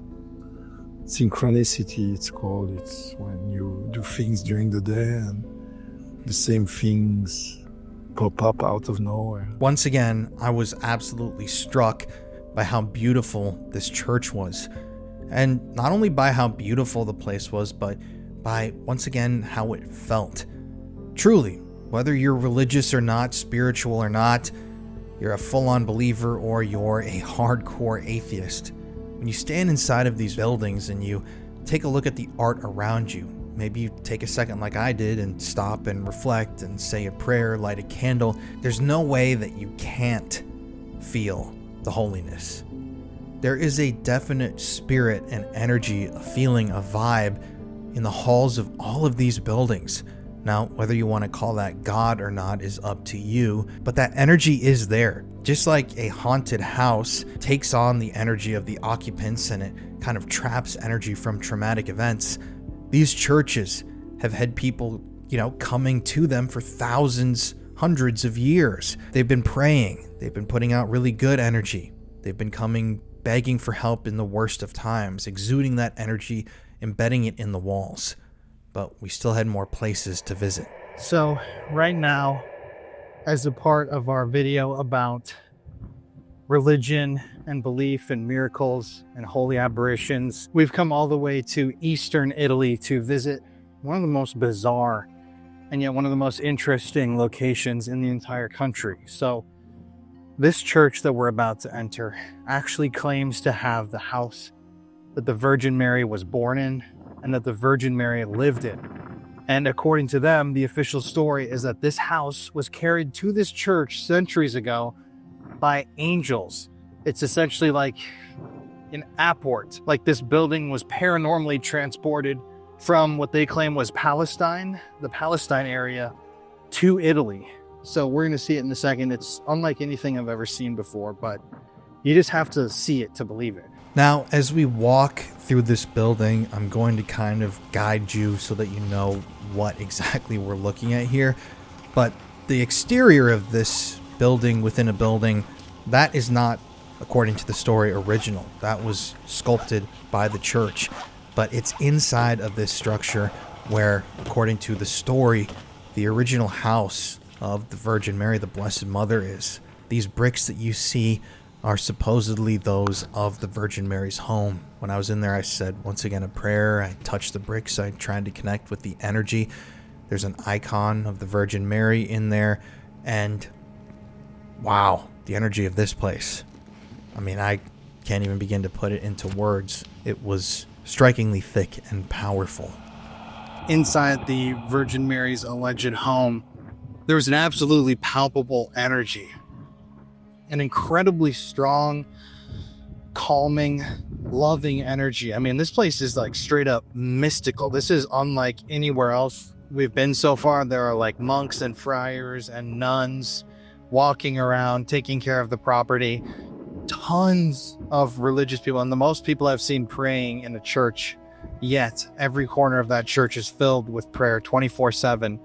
And the Virgin Mary's house, I don't know if you could see, but it's interesting because when you look at it online, you see the outside, the marble, but the interior has the bricks that are supposedly the Virgin Mary's home that were transported from Palestine to this location by angels. So a real holy, mystical, and beautiful place. I don't know what it is about this place. I mean, I get it's a significant place for people who are Catholic, but I mean, it seems like there's like whole groups of people that have come out here to make like a pilgrimage to this cathedral, and I mean, it's absolutely stunning. It's huge, but you do have that, I mean, immense like energy in there of like good, happy energy. I don't know. It's hard to explain. It's one of those things you kind of have to be here to feel that, but you can definitely feel it. There's another dragon right up there in that crest. Oh yeah. I gotta look that up. That's crazy. Okay, so one more time for posterity. We actually have an entire dragon-themed waterfall here. Look at this, dude. You've got people here slaying dragons.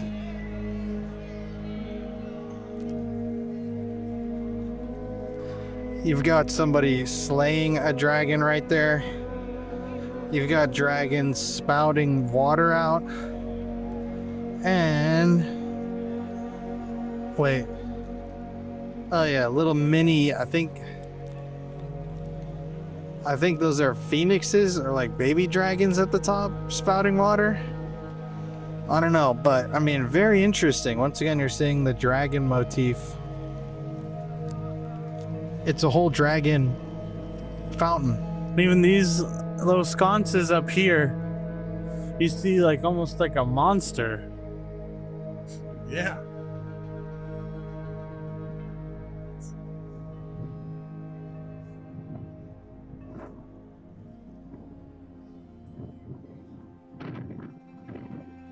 A lot of things I haven't noticed about in Catholicism before, but there's a lot of symbolism with things. Seeing the alleged home of the Virgin Mary was an experience, to say the least. And seeing all of the people sitting around in the square, seeing the nuns walk through the wind, seeing all the youth groups and kids praying, once again, you couldn't help but feel the sacred energy of the location. But next on our journey, we were headed to one of the places that I was really looking forward to visiting. I actually ended up flying to Milan alone, renting a car and driving the 2-3 hours out to this location by myself because I just wanted to visit so bad. I wanted to experience this crazy story and dive in headfirst for myself. So, as a little bit of context, on May 26, 1432, in the fields near Caravaggio in Lombardy, Italy, a 32-year-old peasant woman named Gianetta, or Giovanetta, Veroli, was gathering grass for her animals when, according to her story, the Blessed Virgin Mary appeared to her at around 5 p.m. Described as majestic and beautiful, dressed in a blue and white veil, Mary announced that she had interceded with her son to avert divine punishment for humanity's sins, bringing a message of peace. She instructed the people to perform penance by fasting on bread and water every Friday in honor of Christ's Passion, and to celebrate Saturday afternoons after Vespers in gratitude for her intercessions. As a sign, a miraculous spring of healing water gushed forth at the spot where Mary stood, leaving an imprint of her feet. Many subsequent cures validated the apparition's appearance, despite initial skepticism from locals. Gianetta, the woman who saw the Virgin Mary in the field, shared the vision with others, leading to widespread belief after healings occurred at the new spring. With support from the Duke of Milan, a small chapel was soon built on the site. The devotion grew rapidly, prompting expansions, including including a grand sanctuary designed by architect Pellegrino Tibaldi starting in 1575, known as the Santa Maria del Fonte, Our Lady of the Fountain, or Our Lady of Caravaggio. The site nowadays features the ongoing sacred spring beneath the altar, a statue depicting Mary blessing Janetta, the woman who saw her in the field, and this location has become a major pilgrimage destination, attracting millions every year and even visited by Pope John Paul II in 1992. So, you've basically got here a lady who claimed to see the spirit of the Virgin Mary, who also claimed that right where the Virgin Mary stood, a spring of healing water erupted from the ground. And to this day, you can go collect that holy miracle water for yourself. So, of course, I had to visit. So it's the final day of our trip, and I've had a hell of a day, not in a good way. I woke up this morning. Connor and I filmed last night and didn't get to our hotel until about 2:30 in the morning. And we had to get up. His flight was at 6:15 and my flight was about 8:05.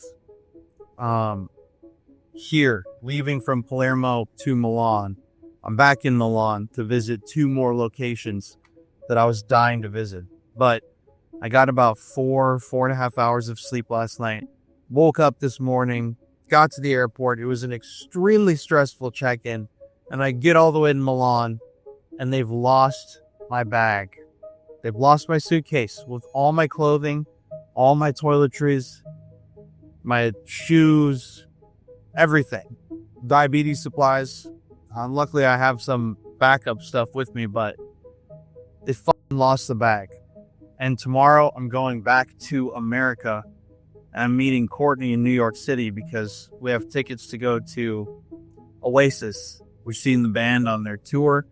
And this trip was planned so that I would meet her there to see this show that we've had tickets to for a very long time. Now I don't even know if I'll have clothing. I don't know if I'll be able to change tonight, wash my face, brush my teeth. Fucking everything today has gone wrong. And just to get this rental car, it took like 45 minutes. Just to get this car of just sitting there in the middle of the day. These people were just like so slow. It took me like 5 minutes to get the keys. And it took some people that were there when I got there were still talking when I left.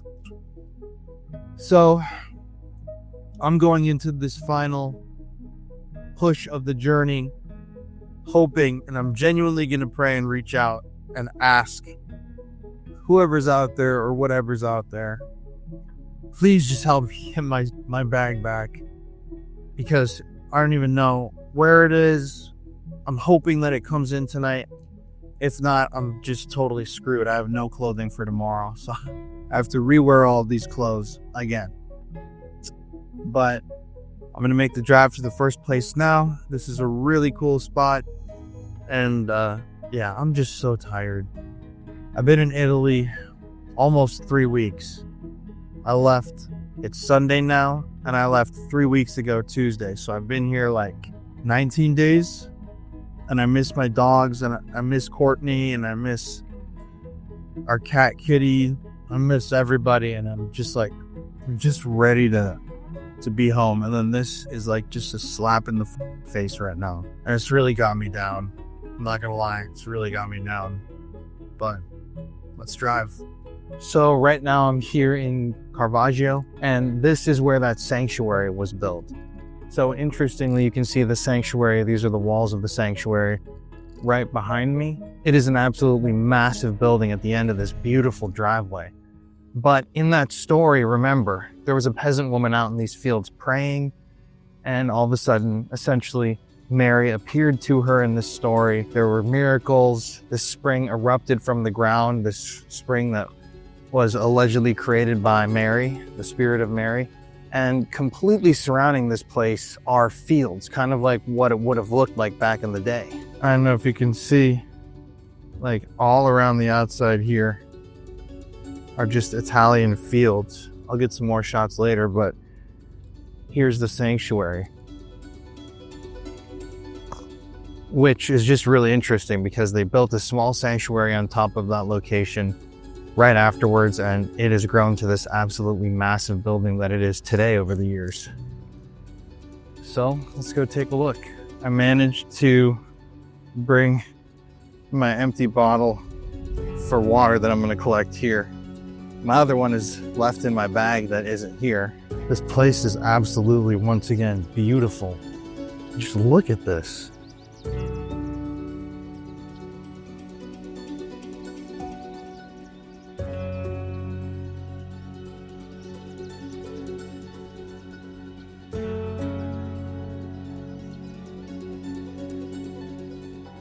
Oh, look at that.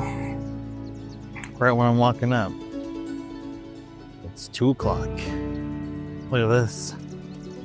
Aw, look at all the fish. That's cute. I wonder if this is connected to the spring. I don't know if it is. Tons of fish though. Yeah, I'm gonna go in here, collect the water, see everything, and hopefully I'm going to put good energy and prayer towards potentially getting my luggage back, which would be an actual miracle. Something that I find interesting about these churches is all of the symbolism that you can see everywhere. I'm not very well versed, obviously, in all this, but I wonder what each of these individual, I think that's the 10 Commandments. Then we're chained up, but God or Jesus gives us the key. And then a sacrificial lamb? I don't know. Just wow. Places like this are just incredible, guys. Just look at that art. Imagine painting that all the way up there.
So I asked somebody in there where I could get this bottle filled up with water from the spring Mary created when she was here, according to this story.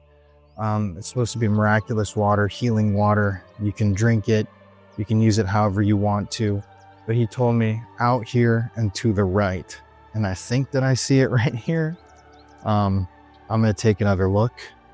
I definitely see faucets for water that people are collecting. So I'm going to fill this thing up.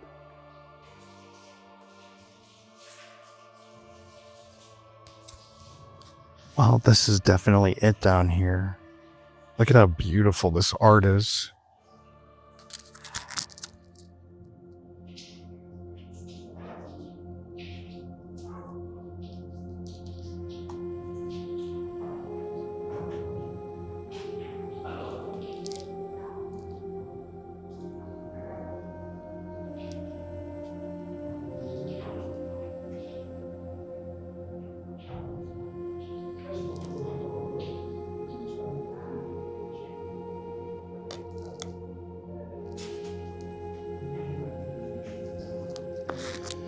So here's like a mosaic of the event that happened here. Look at how beautiful this is.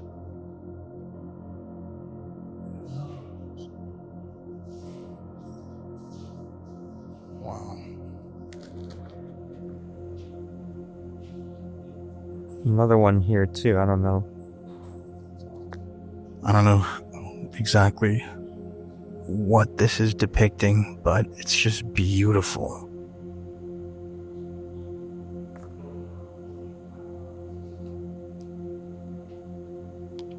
What is these only the youths? No.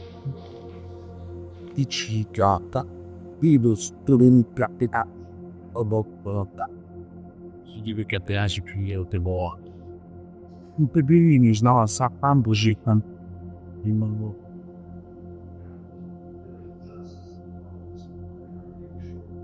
This is honestly just breathtaking and so cool. You know, even if you don't necessarily believe, you can't deny that this is just beautifully done.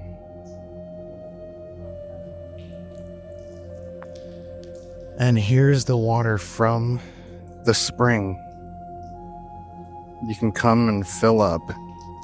I've been so excited to come to this place, and I don't even really know why, but something has drawn me to this.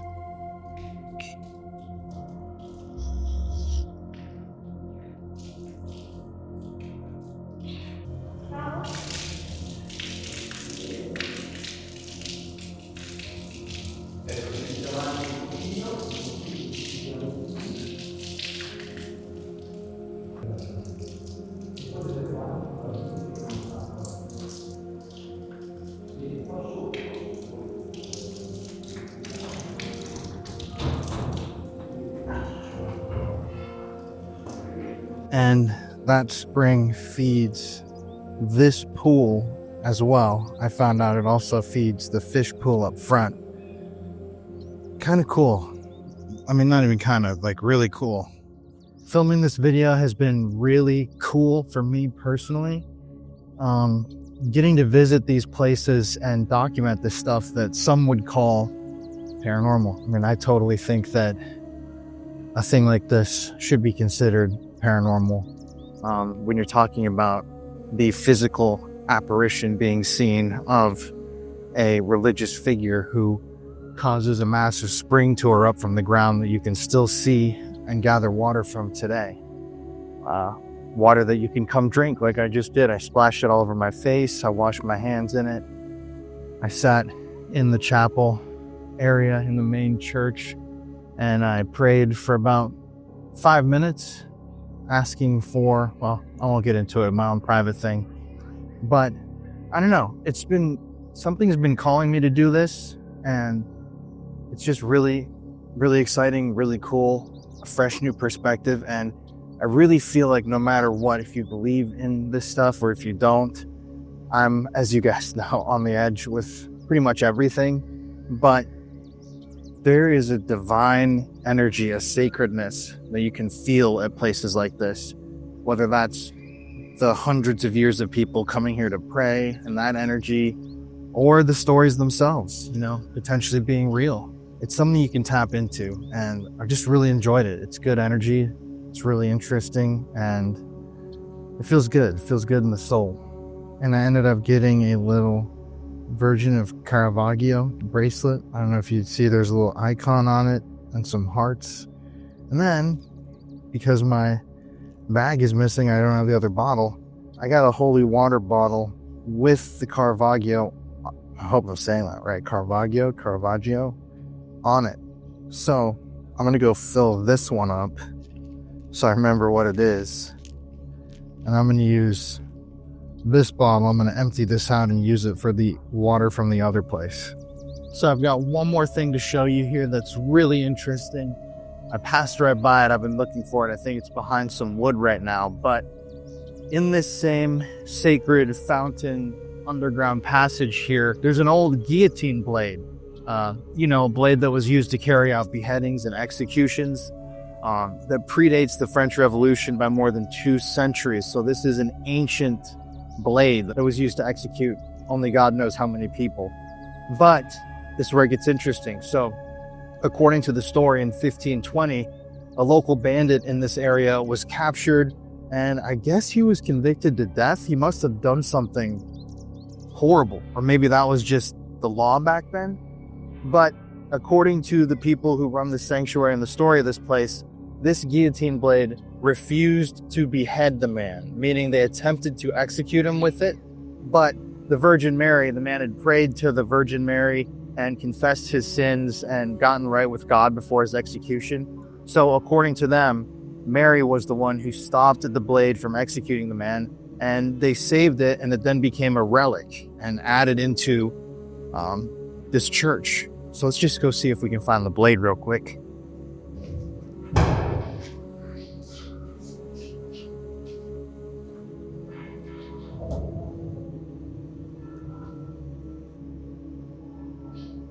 It's back.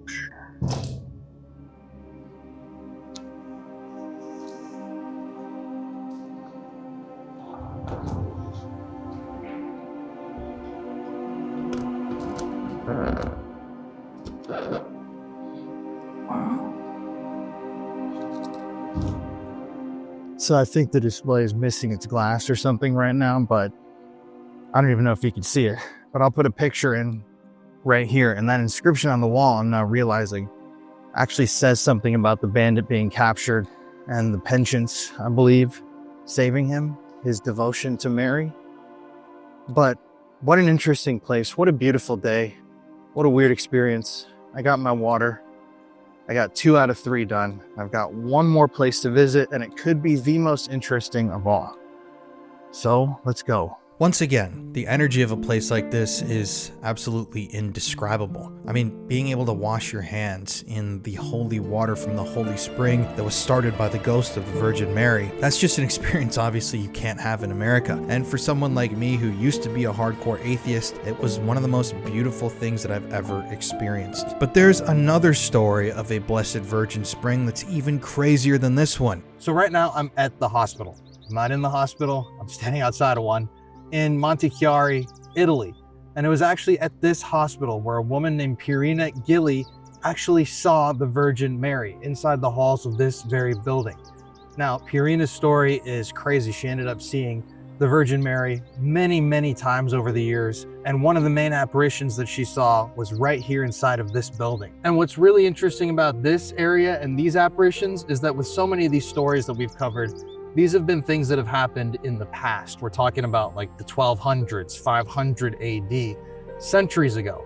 But these apparitions that we're seeing here inside of this building happened in 1947 and 1966. So while praying in the hospital chapel one day, Purina Gili, she was a nurse who worked here, reported seeing the Virgin Mary dressed in a purple dress with a white veil covering her and 3 swords piercing her heart, symbolizing sorrow for sins. And according to this nurse, the Virgin Mary asked her for prayer, penance, and sacrifice. This was in spring of 1947. Then on July 13th, 1947, the Virgin Mary appeared inside of this hospital again, this time dressed all in white with 3 roses, white, red, and yellow, symbolizing prayer, penance, and sacrifice. And the Virgin Mary identified herself to this nurse and said she is the mother of Jesus and the mother of all. She then requested that that day, July 13th, be celebrated in the future as Mystical Rose Day in her honor, and that the 13th of each month would be a Marian Day. Then on October 22nd, 1947, and this is where it gets really interesting, inside of the hospital chapel, in the presence of staff members, doctors, and local religious figures, a statue that was in the chapel of the Virgin Mary reportedly came to life. All of these individuals actually saw this happen. They reported it,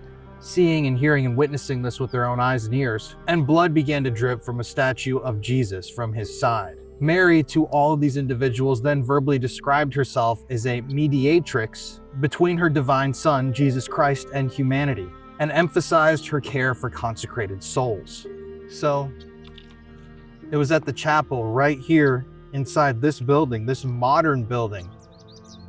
And I think that it's incredibly interesting. I wonder, I'm obviously not going to go walk into a hospital, but I wonder what room inside of this building this took place at. And it's pretty crazy. Let's take a little walk. I mean, like I said before, we've covered so many of these apparitions in this video and these sightings, but they're usually centuries old. Like, these things happened so long ago. But this is very, very recent. And not only in this case did one person see these things happen, but it was a group of nurses, hospital staff, doctors, religious figures. Tons of people actually reported seeing these things, witnessing this stuff. And these spirits were actually recently approved by the Vatican.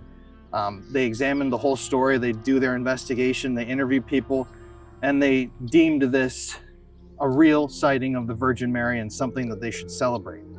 And eventually Mary led this nurse out to an area that we're going to visit in a moment that is now considered to be holy. But interestingly, just take a look at this statue found at the very front of the building, of the hospital.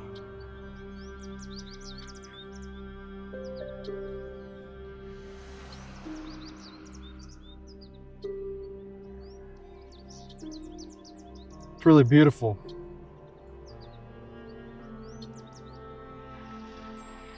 And obviously, as you can see, this clearly shows that this was the place where she was seen, right inside of this building in the 40s and even the 1960s.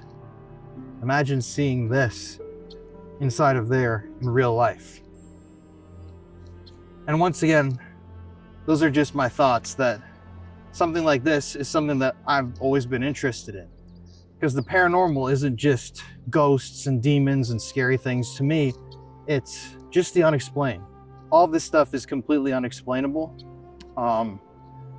It's bizarre, but in a way it's beautiful. And what we're about to see next is really beautiful. Essentially, Mary led this nurse to an area a few kilometers from here where she appeared in an open field. And once again, just like in the other story, there appeared a spring. And so from that point on, this water was considered to be holy water. It turned into an open air sanctuary where people come from all over the world to pay respect and reverence to Mary and obviously their faith as a whole. But it's just crazy. I mean, you would never expect this was the place where those apparitions were observed. Isn't that interesting? So I decided I'm gonna try go see the chapel. Why not? Worst thing they can do is say no.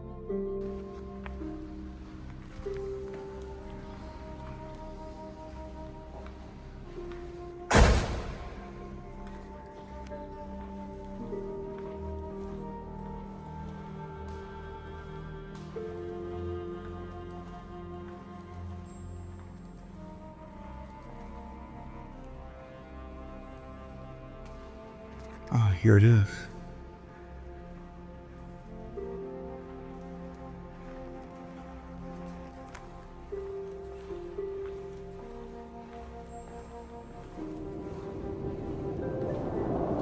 So this was just another one of those things that really shouldn't have happened that did happen. I somehow gained access to the chapel. I wandered up through the Italian hospital by myself, just wandering through the corridors until I found this place. And all of a sudden, there I was, sitting in the room where just a few decades ago, according to many, many witnesses, the Virgin Mary herself appeared multiple times to spread a message from God. When I was in there alone, I said a prayer and I meditated. I kind of contemplated on what this all meant to me, what I interpreted all of this as, and I really once again tried to connect to whatever's out there, to a higher power, to the Virgin Mary. But through all of these prayers, through visiting all of these locations, through learning these stories, talking to locals off camera and diving into all of this, the connection that I felt to the divine grew stronger and stronger, seemingly by the minute. This entire experience was life-changing for me, and I just couldn't believe that I had walked into this hospital by myself and had somehow ended up right there where the Virgin Mary was seen so recently. It was powerful. So I had a really nice talk with the guy at the information desk, and he just let me on up there. It was pretty strange. I was just kind of wandering around this hospital in Italy, but you got to see the chapel. I just didn't want to talk about it because there was somebody in there who went back in the room behind me, but that's the chapel where Mary appeared multiple times. Pretty incredible to actually be there in an Italian hospital and to be able to say a prayer, put that good energy and intention out there in a place that, I don't know, it's crazy. It's really crazy. Crazy that I actually got in there. And the guy was really nice. We were going back and forth on our translation, and he wished me at the very end, very good luck. Very good luck. Thank you for coming. So he said, buon fortuna. So good fortune, buon fortuna. I'm assuming that's what it means because he said it when I was leaving. and he tapped his heart. It was just kind of a cute little moment. But I'm headed now to the sanctuary. So this will be my final stop on this tour. And this is one of the ones that I'm really excited for.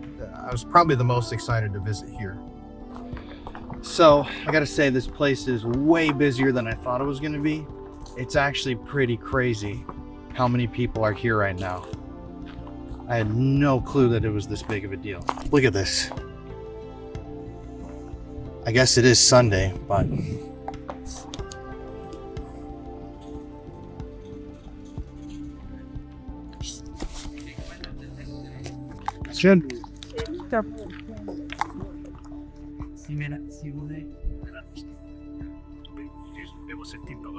Questa strada era già nota prima di Cristo, perché nasconde una verità eterna.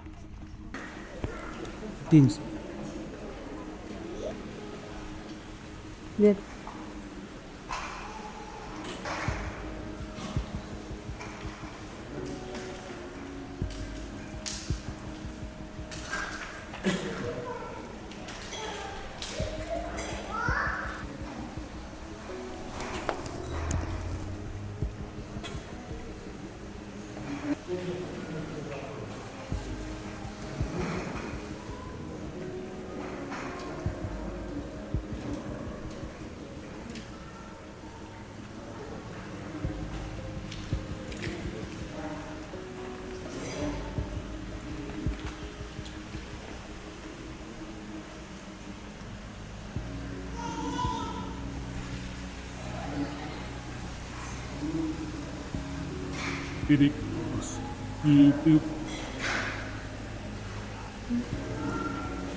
when do people walk?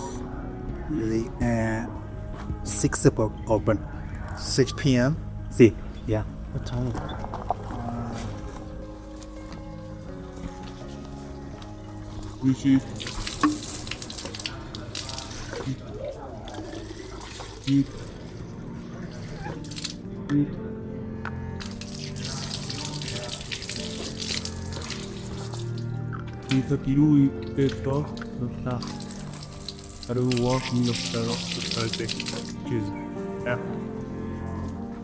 Sorry. They don't have space. So my camera microphone died here, so you'll see me talking to the camera in a second, but I didn't get any of that audio. But just look at this, guys. How beautiful is this? I've always felt that if there was a God, if there was a higher power, that you would feel that God, you would feel that higher power in nature. And being completely by myself, no wife, no brother-in-law, no parents, no family, no friends, being by myself and experiencing this, heading all the way out to extremely rural Italy with my rental car to go hang out with some locals and walk through the blessed water, I was just hit with an appreciation of my life, of where I've been, where I'm going, where I've come from. It was truly one of the most beautiful experiences that I've ever had in my life. Now, in this part of the video, I was talking to the camera about my feelings, about how I felt, about what had just happened. In that footage that you just saw, I walked down into the kind of shrine area. I documented what it looked like, but I saw that the gate to the water that you walk through as a pilgrim, which is the Virgin Mary's spring that once again apparently sprung up where the Virgin Mary's ghost said it would spring up in the 60s or 50s, it was closed. And I was really sad. But then I asked someone who was working there and they said, oh, you came at the right time, essentially. They start at 6 o'clock. They do it, I think, once a week. I could be wrong, but they do it 6 o'clock and I got there at 5. I think I was there at 5:30. So I was almost right there on time. And I had been looking forward to this for months, to visiting this place and doing this one thing and connecting with the divine. And it was truly breathtaking.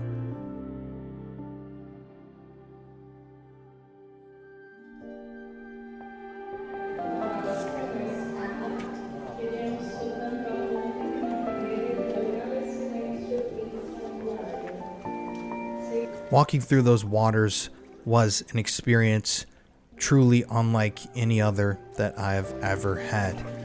I have to say the water was extremely cold. It was actually really painful to walk through this spring, but the energy just rippled almost from the ground up through my head. I really felt like, I don't know, I really cannot, guys, put this into words. It was so beautiful, it was so powerful, it was so emotional. Performing this pilgrimage with a bunch of Italians.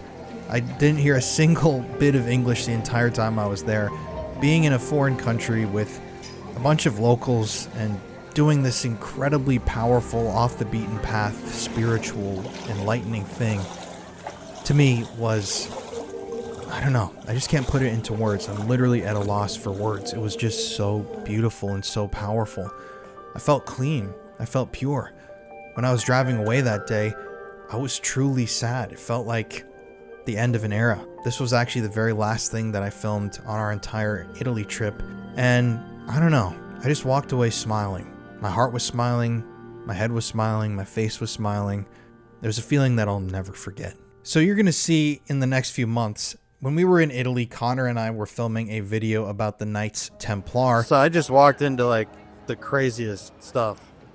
And I researched online stories of the Knights Templars' lost gold and treasure, and a lot of reports claim that the treasure is buried here at this church in Off the Beaten Path, Italy. So when we showed up that day, I thought that we would be the only ones there because it was just a random time and day of the week. But I ended up arriving at the church literally on the most important day of the entire year. And this is where things got weird. All right, so I kind of found another way. So I think I'm going to be able to see the church from here. Let's take a little look. Yeah, I don't know what that other way was, but I can clearly see it right here.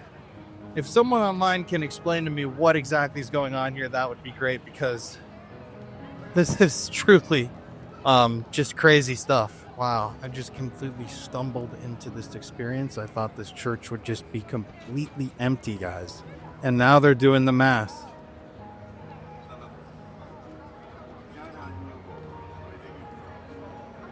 Yeah, so this is crazy and very, very interesting. I am completely lost. But you can see, I mean, I've got a pretty decent view of the church right here. Guys, this is a really weird video. I am apologizing in advance because I was not expecting any of this. Does not say that this is happening online. So, yeah, I've been walking around this whole time. A lot of people staring at me. I have no idea what's going on here. This is quite the event, but I was really hoping to be able to get into this church to show you guys the symbolism of the place, and I wanted to do an investigation around here because the rumors surrounding this church are extreme. There's a good chance that at least part of the treasure of the Knights Templar is buried right here, somewhere around here. But just came on the unluckiest day of the year, I guess. It's absolutely, I mean, very lucky, cool to be able to see whatever's going on here exactly, but just, yeah, bizarre. Playing the ordinary duty of the church for 20. This is just crazy. So I'm just listening to them talk, and they're saying to enter through the holy door, you have to be fully repentant. And there's like so many people going in through this door, and they're apparently going to be live streaming this mass that they're holding here on the Vatican News Network, which is just like insane to me. Hard to believe that I ended up here somehow. The night when an event being broadcast to basically all Catholics across the world is happening on the Vatican network. It is just like so bizarre. But when you really study this building, it doesn't resemble your typical Catholic church, and that's because it's not. Everything about this church is different, from the pink tiled facade that resembles, in my opinion, more of a mosque than a Catholic church, to the interiors. And I'm really at a loss for words, guys. I have no idea how to describe what is happening right now. Just sitting here watching this all happen as somebody who's not a practicing Catholic, and who's, honestly, I feel kind of bad, but I don't really know the nuances of the Catholic faith to this degree. But to be here on like a holy day has been really special and really interesting. And I know it wasn't the vibe of the Templar video, but I mean, when this happens, when you walk into this, you can't just give up. This is wild. I guess I can find some source footage and put it in there and narrate over it about the features of this church, but I'm not going to be getting anywhere near it. So I just stumbled upon this event, and like I said before, it's the most important day of the year, really, at this location. They open up the holy door, which is that door in the center of the basilica, and pilgrims come from far and wide to walk through this blessed door. It's a major religious, very important experience for people, and I just stumbled upon this, and I ended up being able to engage in Christianity and in these beliefs in a way that I didn't think was possible. Walking through that blessed door, I felt connected to the divine. And I'm going to play you for a moment the music that was playing from a live choir when I walked in. It was powerful.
So when I was in there listening to this music,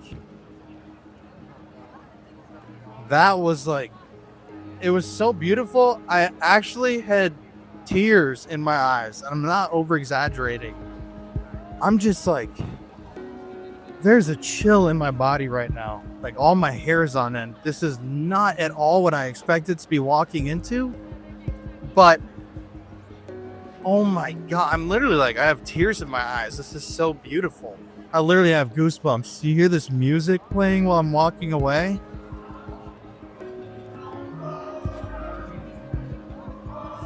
This is from the choir. And I just asked them, can anybody go in? Can anybody go see the holy door? And they were like, yeah. You have to be repentant. And I am. I never would have expected this. This is gonna take some time to unpack. But that's the Knights Templar Church. I actually got in. By literally the grace of God. And just wow. I'm just like I literally just walked by the girl who at first told me that there's no way I could get in. And I was like, I got in. And she was like, oh. That's crazy. I mean, can you imagine that? I actually pulled up with Connor thinking we'd park here and just walk in and be able to look at stuff and do like a spirit box out here. And instead of a spirit box, I got a full-on spiritual experience. Completely. I don't know if this is, I mean, this is definitely going to go in my Christianity video from Italy. because holy crap. I even feel bad swearing, you know, and I'm not religious, but oh, wow.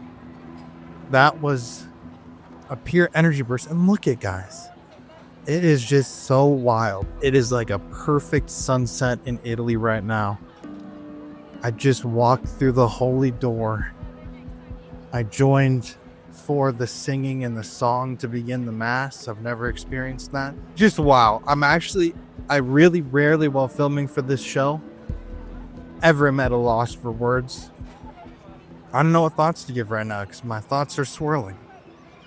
But Connor's gonna come pick me up, and I got quite the story for him. I went from thinking that I wouldn't be able to even see the church at the beginning, and the girl telling me, no, you can't go in, to actually going into the church. Oh shit, I just stepped on a little spike. Ouch. So, yeah. I'm going to talk about this later.